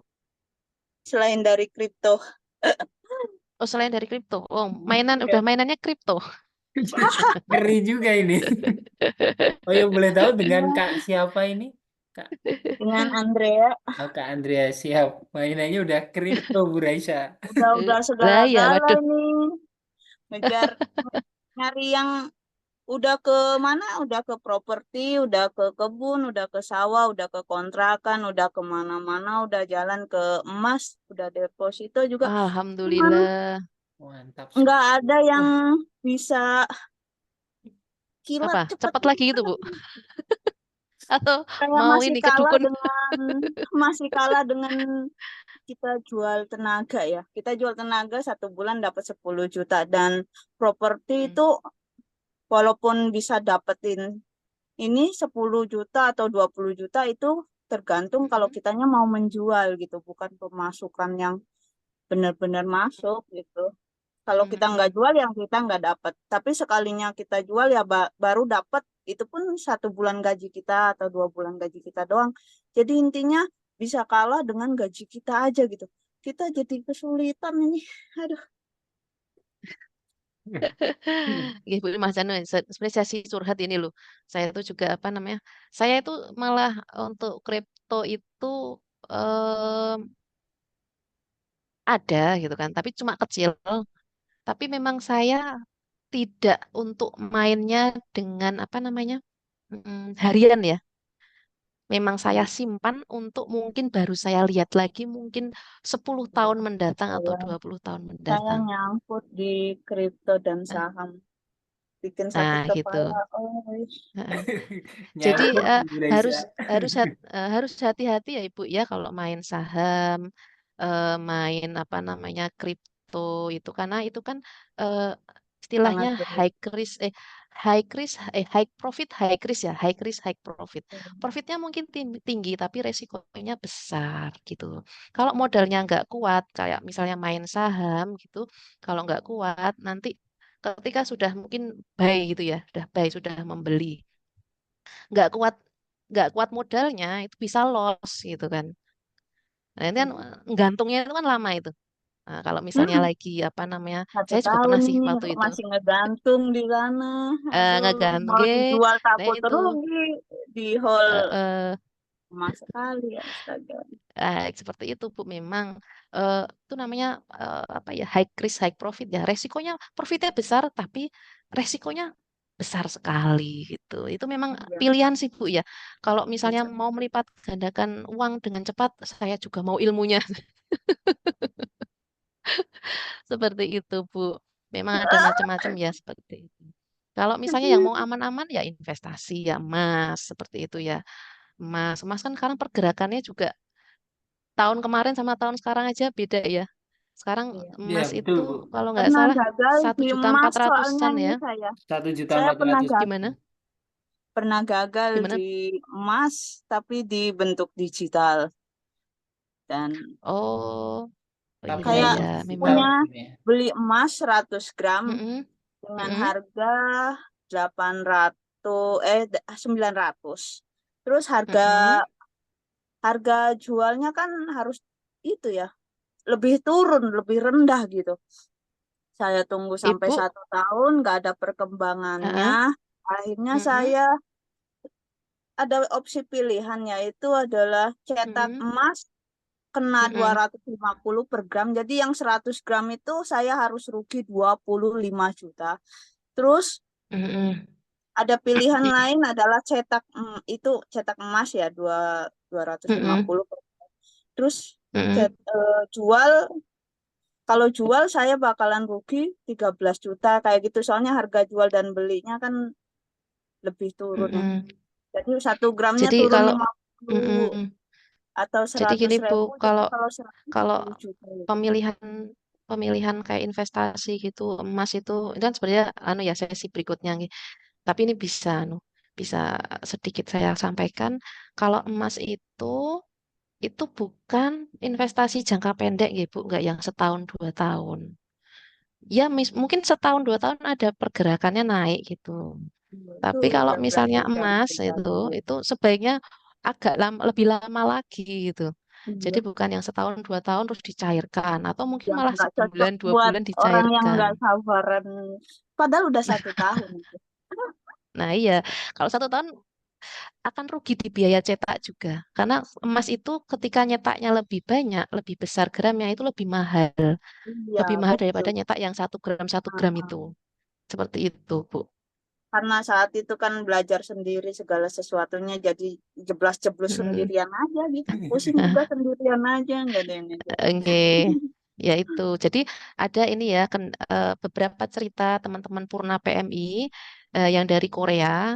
Kalau Korea itu kan gaji per bulannya aja kan sekitar 35 juta. 35 Iya. juta rupiah atau 40 juta rupiah. Pesangon, jadi mereka kerja itu program G2G nggih, pekerja itu 4 tahun 10 bulan maksimal. Kalau Mm-mm. mau perpanjang itu nggak bisa seperti teman-teman Hong Kong. Jadi kalau mau kerja lagi harus ujian lagi karena programnya G2G kerjasama pemerintah Indonesia dan Korea. Gaji 35 juta atau 40 dapat lemburan gitu nggih. 40 juta rupiah per bulan. Itu nanti ketika pulang pesangonnya sendiri itu sekitar 300 juta. Itu pekerja Iya. pabrik nggih, badi buruh pabrik. Iya, di Itu sana 300 juta. Pesangonnya 300 juta. Itu katanya kalau teman-teman yang males-malesan aja itu. Kalau bahasa Jawanya yang keset. Nah ya, itu 300 juta. Kalau yang rajin-rajin tuh bisa sampai M. Nah, bisa sampai M. Pesangonnya sendiri. Di luar dari tabungannya teman-teman. Seperti itu. Nah, kendalanya adalah ketika pulang, gitu kan. Nah, itu bingung. Duitnya akeh, duitnya banyak, terus bingung. Ada yang nawarin investasi. Nah, itu kan temennya investasi yuk ini gini pakai gini. Nyoblos gitu kan. Ternyata uang investasinya bodong gitu kan, belum bodong. terbiasa untuk megang uang banyak. Proper Salah, iya takut habis. properti gitu kan. Investasinya properti. Dibawa lari temennya. Padahal temen gitu ya, atau mungkin malah keluarga. Nah, itu investasi properti wes rapopo berapa ratus. Ini aku punya uang seperti itu. Akhirnya apa namanya? Ada satu lagi malahan seperti ini kalau Purna PMI baru apa namanya? Teman-teman itu yang Korea itu baru sampai Indonesia, keluarga-keluarga yang tadinya nggak deket terus pada datang gitu kan. Terus minjem uang. akadnya minjam tapi nggak dibalikkan seperti itu. Jadi memang ketika teman-teman nanti memang punya apa ya, megang uang banyak itu tetap mau dicantolkan di mana, entah didepositokan atau diinvestasikan atau jadikan usaha produktif itu ya. Kalau misalnya mungkin dikirimkan ke keluarga, dijadikan ya, yuk bikin warung. Selama saya bekerja di luar negeri, yuk yang dia apa, mungkin sama suaminya, yuk, ya, yuk Pak, bikin apa namanya, bikin warung di kampung gitu. Nah itu juga apa namanya, bagus gitu kan. Sebaiknya seperti itu gitu, Bu. Oke, sekarang saya tanya Mm-mm, sekalian minta saran. Kalau seandainya mm-mm, Ibu punya uang 500 juta, kira-kira apa yang mm-mm. akan dilakuin? 5 juta. 500. Nah, gimana, 500 Bu? 500 dolar Hong Kong? juta. 500 juta Indonesia. Oh, 500 juta Indonesia. 500 juta rupiah. Kalau saya nih, karena kayak saya Coba. akan ada skala prioritas ya. Kalau saya skala prioritasnya adalah karena saya belum punya rumah sendiri. Nah, saya masih apa namanya ngontrak gitu ya. Kalau ada rumah orang tua tapi saya misah gitu ya. Itu saya pengen beli rumah dulu pasti. Rumah. Setelah itu Kira-kira kalau kalau rumah itu di harga berapa yang akan dibeli? kalau saya karena anak saya 3, Oke. anak saya 3. Nah itu eh, cita-cita ya Bu ya ini cita-cita karena rumah harga. Kalau saya nggak pengen beli rumah, tapi beli tanahnya dulu, ya kan? Karena di Jogja itu Pembangunan. tanahnya mahal, mahal sekali mungkin ya, mahal tanahnya dulu. Kemudian mau bikin rumahnya yang minimal kamarnya 4 berarti, ya. Kamar 4 ya 4. habis semua 500 ini. Ya itu Bu, ini kan skala prioritas dulu ya Bu ya. Karena eh, kalau saya gitu kan, karena saya sebagai masih saya pegawai juga gitu nggih, saya pegawai. Jadi di apa namanya? eh, skala prioritas saya adalah pertama pengen punya rumah dulu gitu.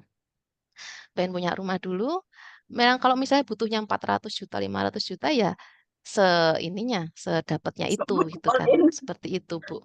All in. Kalau untuk usaha produktif, saya belum terlalu ini ya, mungkin belum terlalu ada keminatan mungkin ya, ada keminatan sama ada cita-cita, tapi nunggu ini. Kalau saya ya Bu ya, kalau saya mau nunggu anak-anak agak besar dikit. Nah, ini karena anak saya kan masih usia yang paling kecil usia 1,5 tahun, jadi masih nempel-nempel, jadi agak kurang fokus gitu. Seperti itu sih Bu. Oke, baik. Terima kasih. Oke, sama-sama. Ada yang mau sharing lagi? Kita sharing-sharing aja. Iya, silakan yang lainnya. Mm-mm. Izin Dibuka tanya, Bu. bisukannya. Teman-teman yang lain, Izin tanya, Bu. ya silakan boleh Oke. disebutkan namanya. Iya, saya Mbak Putri. Oke. Saya izin sharing sama teman-teman. Tadi yang Ibu Mm-mm. paparkan itu teman-teman sebaiknya untuk mengkomunikasikan segala Mm-mm. sesuatu atau tabungan kita pada keluarga. Mm-mm. Menurut saya pribadi, menurut pengalaman saya pribadi dan Mm-mm. melihat teman-teman yang realnya Mm-mm. di rumah, kalau Mm-mm. semua tabungan itu kita sampaikan ke keluarga, yang ada Mm-mm. bukan lebih fokus pada apa yang kita tuju atau Oke. fokus pada cita-cita yang lebih prioritas. Oke. Namun terkadang orang Mm-mm. rumah itu punya keinginan-keinginan yang jauh lebih banyak dari yang keinginan kita. Oke, ya Yang betul Bu. pertama. Oke. Yang kedua, mungkin benar yang Ibu paparkan itu kalau segala sesuatu dikomunikasikan itu untuk menghindari konflik atau Oke. menghindari kecurigaan. Iya, betul. Tapi resikonya Mm-mm. apa yang kita pegang yang menurut mereka mungkin jumlahnya nominalnya banyak, jadi membuat mereka punya keinginannya lebih banyak lagi. Oke. Jadi menurut saya ada baiknya Mm-mm. teman-teman punya tabungan rahasia atau tabungan yang hanya Nggih, kita yang mm-mm. tahu. Itu nantinya kalau misal Mm-mm. pada saat pulang ke Indonesia kita menemui sesuatu yang tidak sesuai angan-angan kita atau sesuai rencana kita punya antisipasi. Karena masalah yang paling urgent, masalah yang paling berat, atau ancaman yang paling berat justru dari orang-orang terdekat atau orang-orang kepercayaan kita. Itu menurut saya, Bu. Mm-mm. Nggak tahu kalau pengalaman teman-teman, itu masalah Ya, keuangan. Jadi nggih. kita bisa menghandle keinginan kita bisa menghandle Mm-mm. pengeluaran kita. Tapi terkadang keluarga kita Mm-mm. justru yang nggak bisa menghandle keinginan mereka. Nggih, ya, Dan Betul. terkadang baik Bu. apa yang mereka Setuju. sampaikan ke kita, misal nih minta Mm-mm. kirimin sekian untuk ini. Tapi pada faktanya tidak untuk itu, Mm-mm. gitu. Jadi menurut saya pribadi ini, mungkin Iya, tidak Nggih. betul. sesuai dengan materi yang Ibu sampaikan. Setuju itu. Ada Mm-mm. baiknya teman-teman tetap punya tabungan secara pribadi, Mm-mm. Ya, Bu. Ya, sekedar saya sudah untuk paham. Nggih. antisipasi pada saat kita Mm-mm. pulang ke tanah Mm-mm. air, kita punya sesuatu, Mm-mm. misal tidak sesuai dengan cita-cita, oh aku masih ada nih, meskipun tidak sebanyak yang apa yang kita kirimkan, misal. Jadi jangan Nggih, semua nggih. angan-angan kita atau cita-cita kita gantungkan pada orang lain, Nggih. meskipun itu Iya. orang terdekat Mm-mm. kita, meskipun itu pasangan Nggih. kita, meskipun itu orang tua kita. Karena kebanyakan yang terjadi, teman-teman PMI Purna itu hancur, itu bukan karena dari Mm-mm. orang lain, tapi justru dari keluarga terdekat. Misal satu Mm-mm. contoh, kita sudah kirim semuanya penghasilan kita untuk membangun rumah impian kita. Mm-mm. Dan rumah itu jadi, kenapa harus dibulldozer? Karena tidak Mm-mm. sesuai seperti yang kita cita-citakan. Nggih, nggih. Seharusnya kita pulang sudah santai, sudah pengen istirahat, sudah pengen pensiun karena sudah lolita gitu ya. Tapi faktanya di rumah Nggih. yang dalam impian kita tempati sama anak-anak, sama suami, ternyata ditempati sama istri kedua. Nggih, Itu Bu. maksudnya Mm-mm. apa yang harus ada antisipasi karena kita tidak Ya. tahu ke depan itu seperti apa Mm-mm. kehidupan kita. Itu aja sih Bu. Betul. Terima kasih. Nggih. Nggih, Monggo. terima kasih Ibu Bu Putri sharingnya memang benar. Jadi yang saya sampaikan itu komunikasi dengan keluarga yang ideal mungkin ya, lebih tepatnya seperti itu. Memang pada kenyataannya banyak banyak permasalahan-permasalahan ketika teman-teman PMI yang bekerja itu adalah biasanya istri ya, istri yang suaminya ada di Indonesia itu banyak sekali permasalahan. Permasalahannya kemarin saya sempat nanya-nanya ke Bu Ketua Paguyuban Hongkong yang di Kulon Progo itu juga banyak ada yang banyak Mbak masalahnya, ada yang gali lubang, tutup lubang, kemudian ada yang dibohongi keluarga gitu kan. Di sini kita kerja keras, ternyata di sana itu hidupnya itu kok apa namanya royal dan wah gitu kan, malah buat bersenang-senang. Kemudian ada juga yang terjebak investasi bodong. Kemudian ada juga anak dan suaminya menghabiskan uang yang dikirimkan. Memang betul. eh, Kemarin saya nanya, lah kalau ibu eh, eh, apa namanya solusinya gimana Bu? Oh, kalau saya bikin rekeningnya 4 Mbak, wah 4 Bu itu kan. Jadi nggak cuma 2. Kalau tadi kan saya sampaikan sebaiknya teman-teman selain punya satu rekening ada lebih dari satu ya. Satu itu untuk tabungan kita, gitu kan, tabungan mati ya, tabungan mati untuk masa depan kita. Nggak tahu kita besok kalau waktu apa namanya pulang ke Indonesia, apakah kita kondisinya seperti apa? Kita harus paling nggak, oh ada kita punya pegangan seperti itu. Nah, yang beliau menyampaikan punya 4 rekening gitu kan. Yang pertama untuk sekolah anak itu kan. Kemudian rekening kedua untuk dana apa ya? Cuti ya, cuti. Kemudian yang ketiga itu untuk dana untuk bikin rumah gitu. Kemudian yang keempat dananya itu rekeningnya itu untuk apa namanya gaji. Kemudian dana apa rekening yang untuk gaji itu bisa untuk yang transfer untuk ngirim ke keluarga di Indonesia. Tapi ya itu tetap ada apa namanya ada rekening tersendiri untuk cita-cita kita pribadi ya Bu ya, seperti itu. Hmm. Jadi paling nggak punya tabungan rencana. Kemarin saya juga lihat ada apa namanya, saya nggak tahu nih teman-teman dari PMI yang di Hong Kong ini ketika apa namanya, ketika memperbarui kontrak kontrak kerja apakah eh, memperpanjang BPJS atau enggak ya, BPJS Ketenagakerjaan atau enggak, saya kurang tahu. Nah, itu juga ada jaminan hari tua, ya kan? Ada jaminan hari tua itu. Nah, itu juga ada iurannya kecil setiap bulannya. eh, Ketika sudah pulang nanti iurannya 13.500 apa ya kalau nggak salah. Nanti saya share ke Mas Eko. Nah, nanti mungkin bisa, oh ada ya ternyata jaminan hari tua gitu. Selain mungkin tabungan-tabungan yang kita pegang sendiri.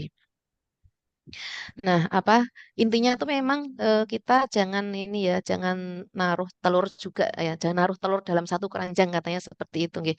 Kalau punyanya ATM-nya cuma satu, cuma terus digesek-gesek gitu kan, apalagi pada saat cuti pulang ke Indonesia, eh, apa namanya, pengen nyeneng ke keluarga, akhirnya juga apa namanya nggak sadar gitu kan, nggak sadar akhirnya bablas uangnya seperti itu.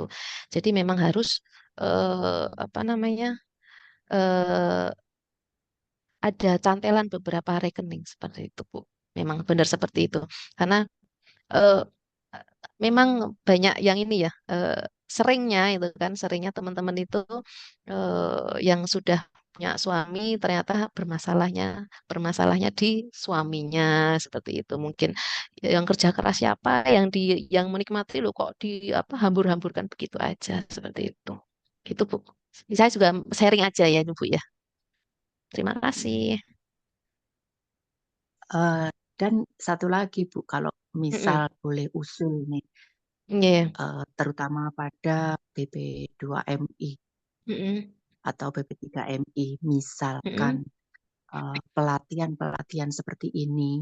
Iya, teman-teman Mm-mm. PMI membutuhkan pelatihan pengelolaan uang.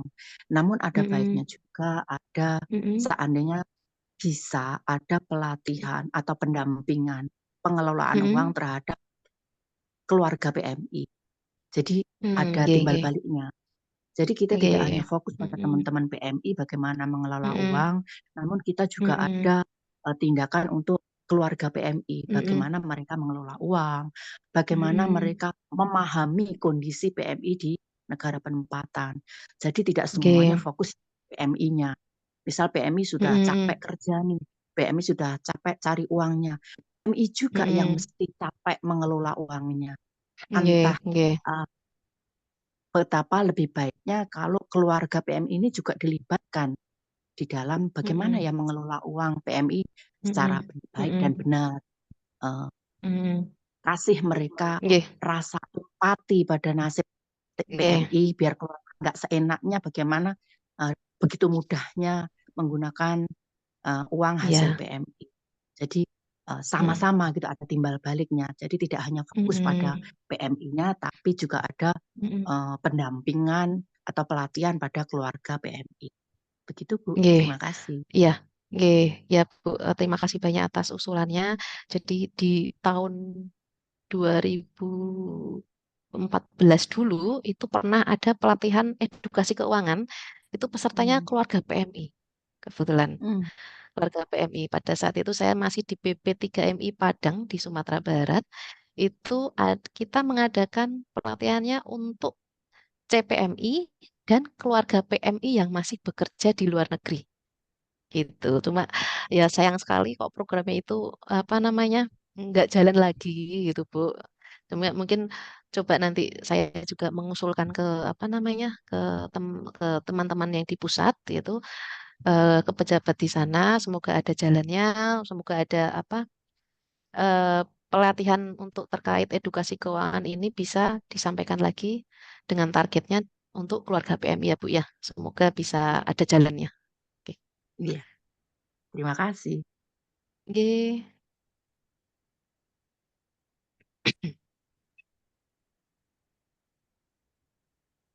Ada lagi? Ya, silakan teman-teman, mungkin ada lagi yang ingin disampaikan. Dan investasi itu sebenarnya tidak melulu tentang aset ya, Bu Raisa ya. Mungkin investasi dalam hal pengetahuan, keterampilan kita itu kan juga penting nanti ketika sudah jadi Oh, nggih. purna PMI.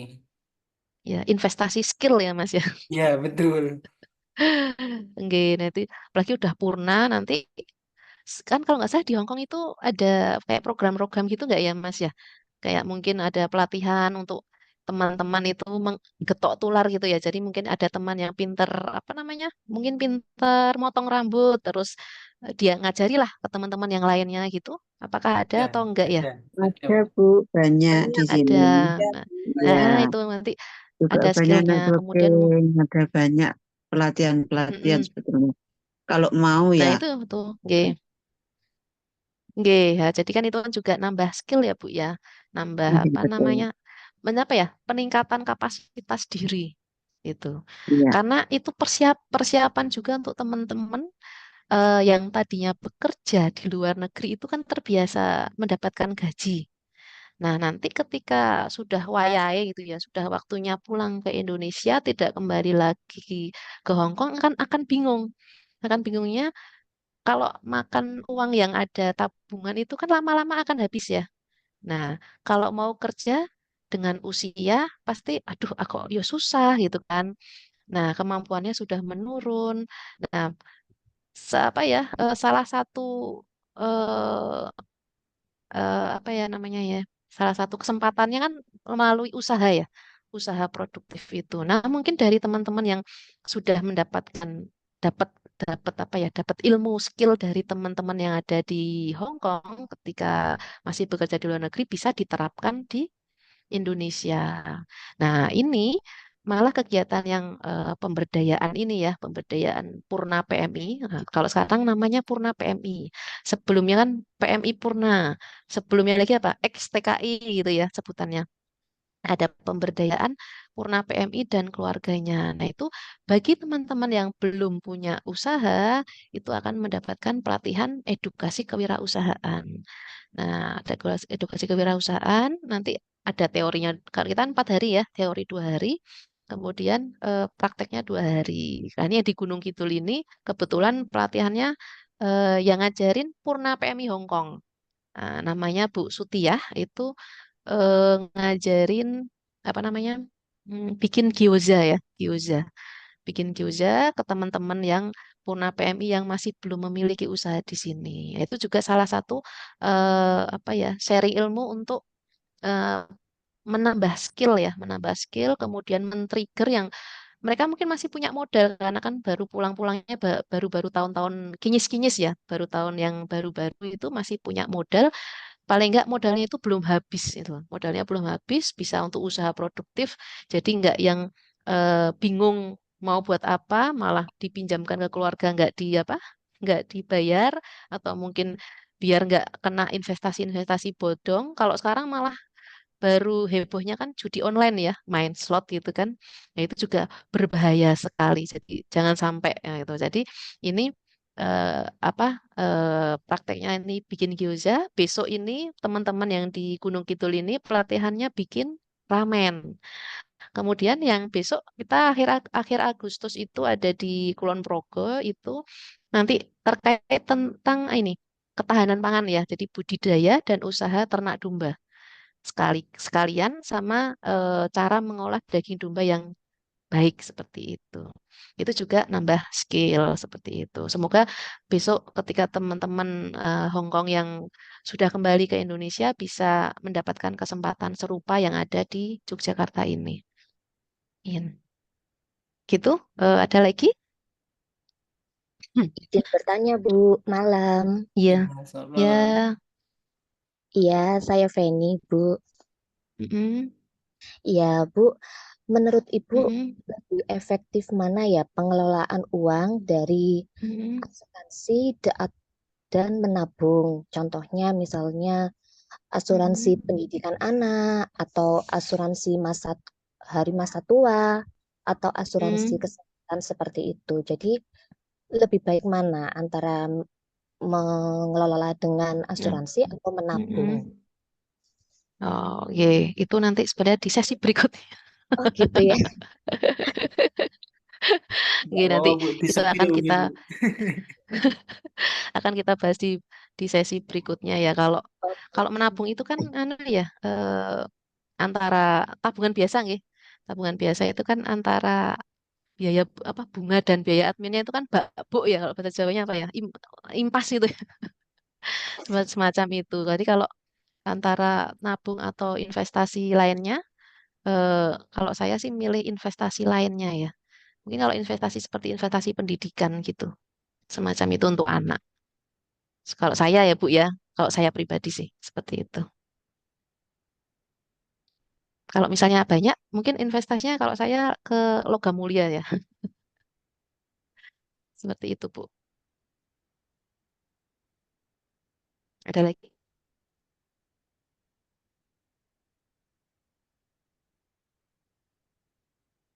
Ya, silakan mungkin pertanyaan terakhir mungkin ya, Bu Raisa ya, mengingat waktu juga Oke. mungkin di sana juga sudah hampir jam 12 malam, karena di sini udah mau Hmm. jam 11. Silakan teman-teman.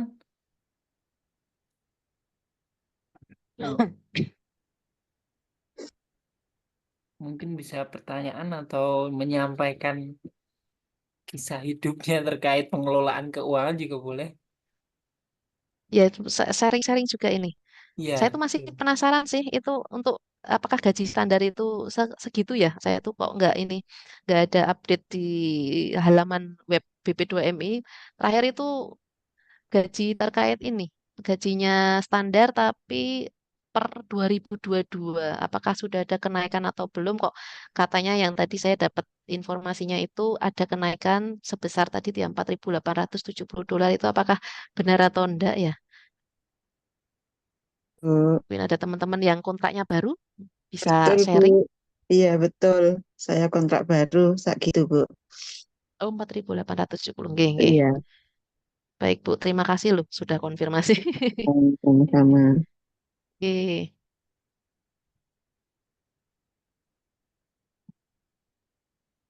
Izin bertanya, Bu, satu kali Iya. iya, lagi pertanyaan silakan. terakhir mungkin.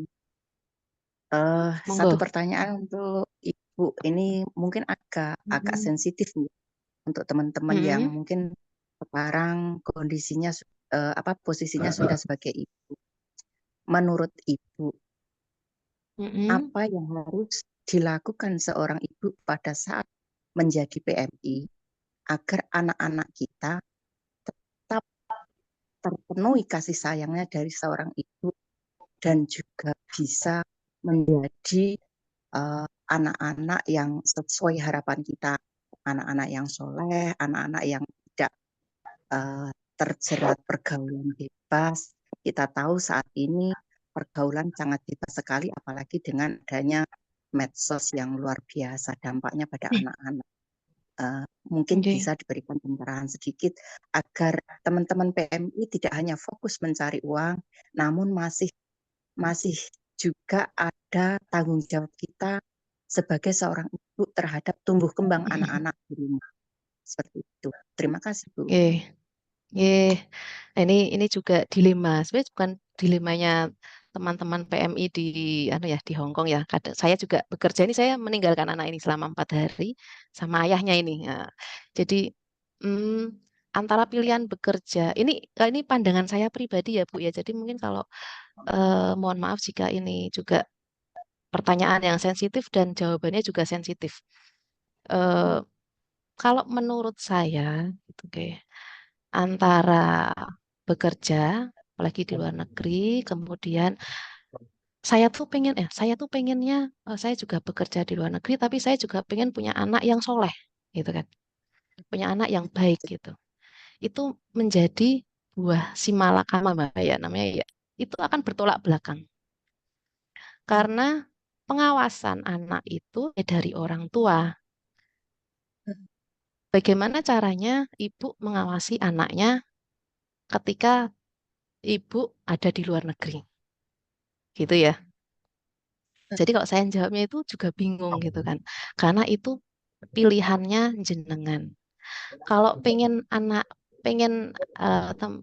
karena mungkin ibu-ibu atau teman-teman PMI yang di Hong Kong itu karena membutuhkan eh, uang untuk nafkah, gitu kan nafkah itu juga penting gitu kan.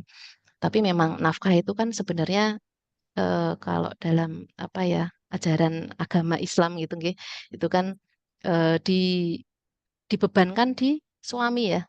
Istri itu sodakoh sebenarnya kan, bersedekah aja gitu. Dan yang sebaiknya yang mengurus anak itu adalah ibu, karena ibu itu menjadi madrasah ya kan, menjadi madrasah pertama anak-anaknya. Ini saya malah jadi tausiah nih, menjadi madrasah anak-anaknya dan suami itu menjadi kepala sekolahnya ya, kepala madrasahnya. Tapi yang mengawasi, yang membimbing anak itu ya dari ibu gitu kan, dari ibu pribadi. Kalau ibu bekerja, ya itu akan kesulitan ketika mengawasi. Nah, itu adalah resiko yang diambil.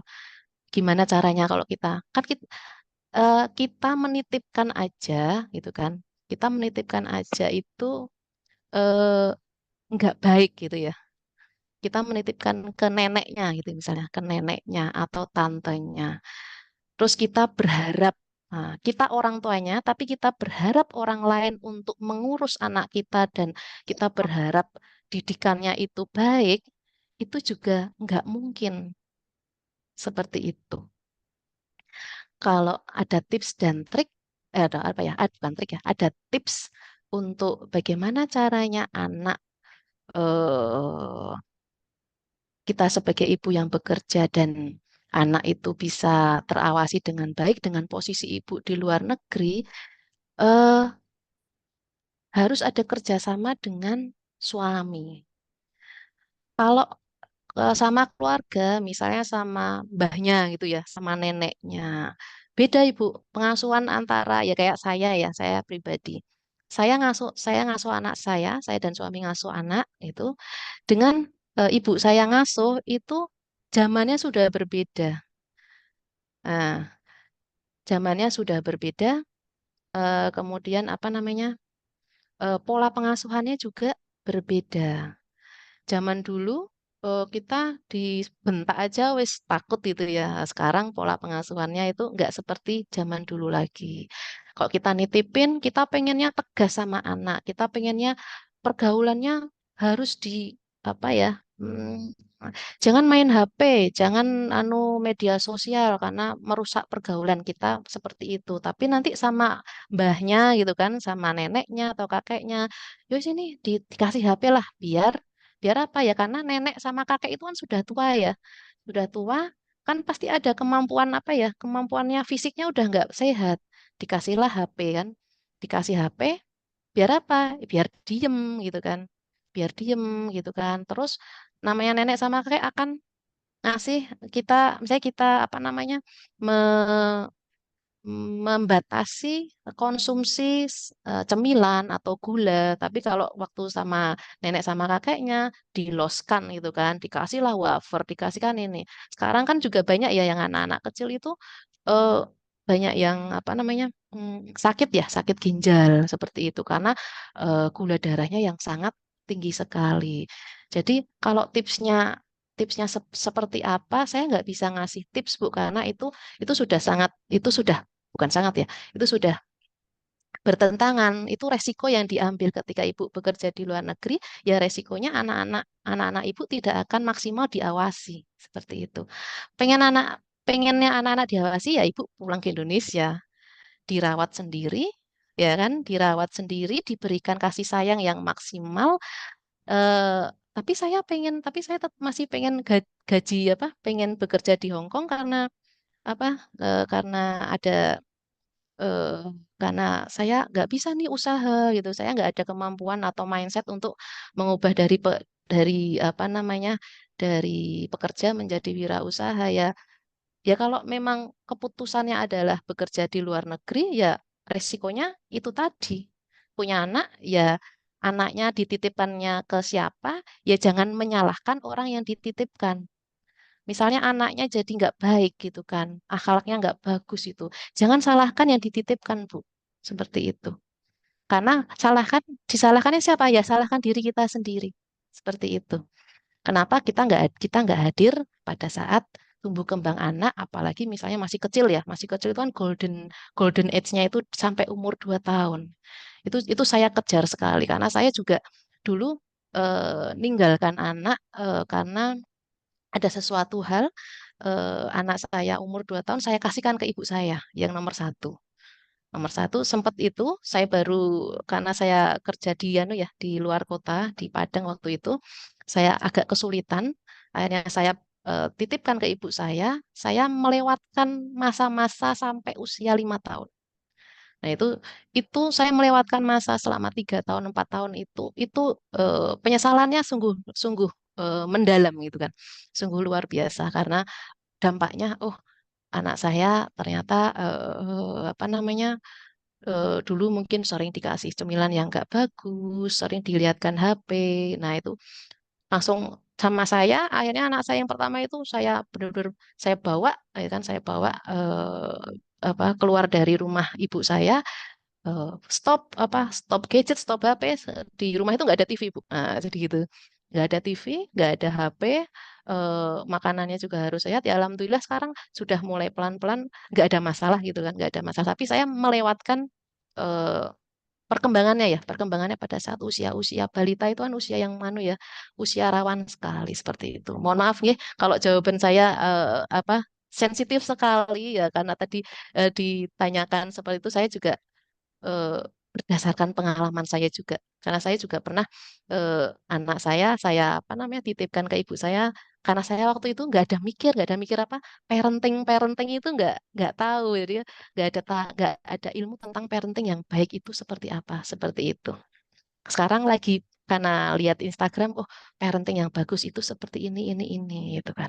Memang kita wajib hadir untuk pola pengasuhan anak seperti itu. Terima kasih. Baik, terima kasih Bu Terima Raisa. kasih jawabannya. Terima kasih untuk Nggih, teman-teman semua yang sudah bertanya. Saya kira nggih, ini sebenarnya diskusinya masih sangat seru, cuma karena kita nggih, sudah melihat waktu juga, ada yang nggih, nggih. mendadak juga Kak, ini udah agak malam Mm-mm. nih saya sepertinya mau Iya, berdiri dulu tadi. Beberapa ada yang mm-mm. chat ke admin, jadi nanti kita Mm-mm. sambung di kesempatan lain seperti yang disampaikan Bu Raisa tadi, dan Nggih, nggih. materinya akan lebih advance, lebih mendalam Mm-mm. lagi. Nah, Mm-mm. terus nanti Nggih. untuk teman-teman mitra Winit dan teman-teman yang tergabung sebagai peserta Winit Ambassador. Mm. Jadi kan tadi Mas ada, bisa tambah satu lagi ada saran mungkin ya tips dari oh ya, saya gitu ya. siap, Jadi mungkin sekalian closing statement eh mungkin ya, oh Bu Raisa. jadi eh, Silakan. jadi gini kalau teman-teman mungkin yang sudah punya anak ini ya ini karena kita membicarakan tadi terakhir itu anak itu bagaimana caranya biar saya bisa hadir dikelolalah ini ya keuangan dengan baik. Ada tabungan gitu kan buat modal usaha. Jadi teman-teman ketika nanti kontrak kerjanya sudah selesai gitu kan, pulanglah ke Indonesia, rawatlah anakmu, gitu kan. Rawatlah anakmu, didiklah anakmu dengan sebaik-baiknya.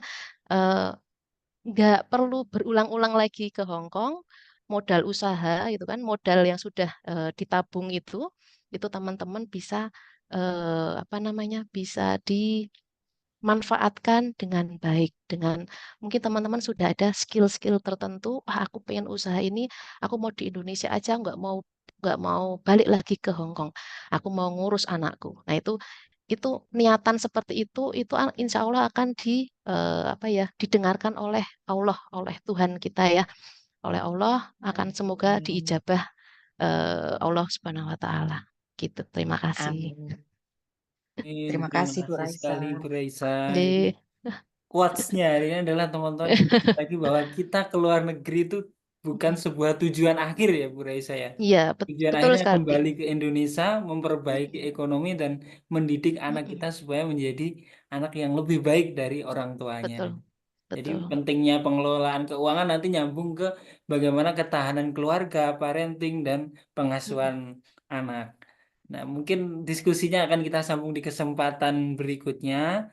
Terima kasih untuk pembicara kita yang luar biasa sekali, Ibu Raisa. Terus teman-teman yang Oke, sudah sama-sama. Terima kasih juga kepada telepon. teman-teman. Ya, siap Ibu. Teman-teman tetap stay tune di sini ya, 31 peserta. Dan untuk yang mendapatkan hadiah spesial untuk Ibu atau Kak Kutri ya, nanti bisa chat ke admin Wah, akan terima mendapatkan mendapatkan pulsa. Nah, nanti kita Wah, terima bisa langsung kasih. chat ke nomor admin Winit Space ya. Terima Teman-teman kasih. yang memperhatikan dan aktif dalam forum nanti ke depan akan beruntung bisa mendapatkan hadiah seperti Kak Kutrik ya. Terima kasih, sekali lagi terima kasih. Dan untuk teman-teman, mohon maaf kalau pertanyaanku tadi agak sensitif. Karena saya sengaja menanyakan soal anak itu ingin mengetuk hati teman-teman bahwa yang kita butuhkan tidak hanya uang, namun ada anak-anak kita yang merindukan di tanah air, pelukan kita, kehadiran kita. Jadi mudah-mudahan bisa mengetuk hati teman-teman bahwa kepulangan seorang ibu, kehadiran seorang ibu sangat dirindukan anak-anaknya. Terima kasih untuk semuanya. Baik, terima kasih Bu Raisa, terima kasih teman-teman semua. Selamat malam, selamat beristirahat, sampai bertemu di We Need Space episode berikutnya. Assalamualaikum warahmatullahi Oke, wabarakatuh. Waalaikumsalam. Terima Waalaikumsalam kasih. warahmatullahi wabarakatuh. Terima kasih, Bu Raisa. Oke, Bapak Ibu sami-sami. semuanya. Bisa. Hmm.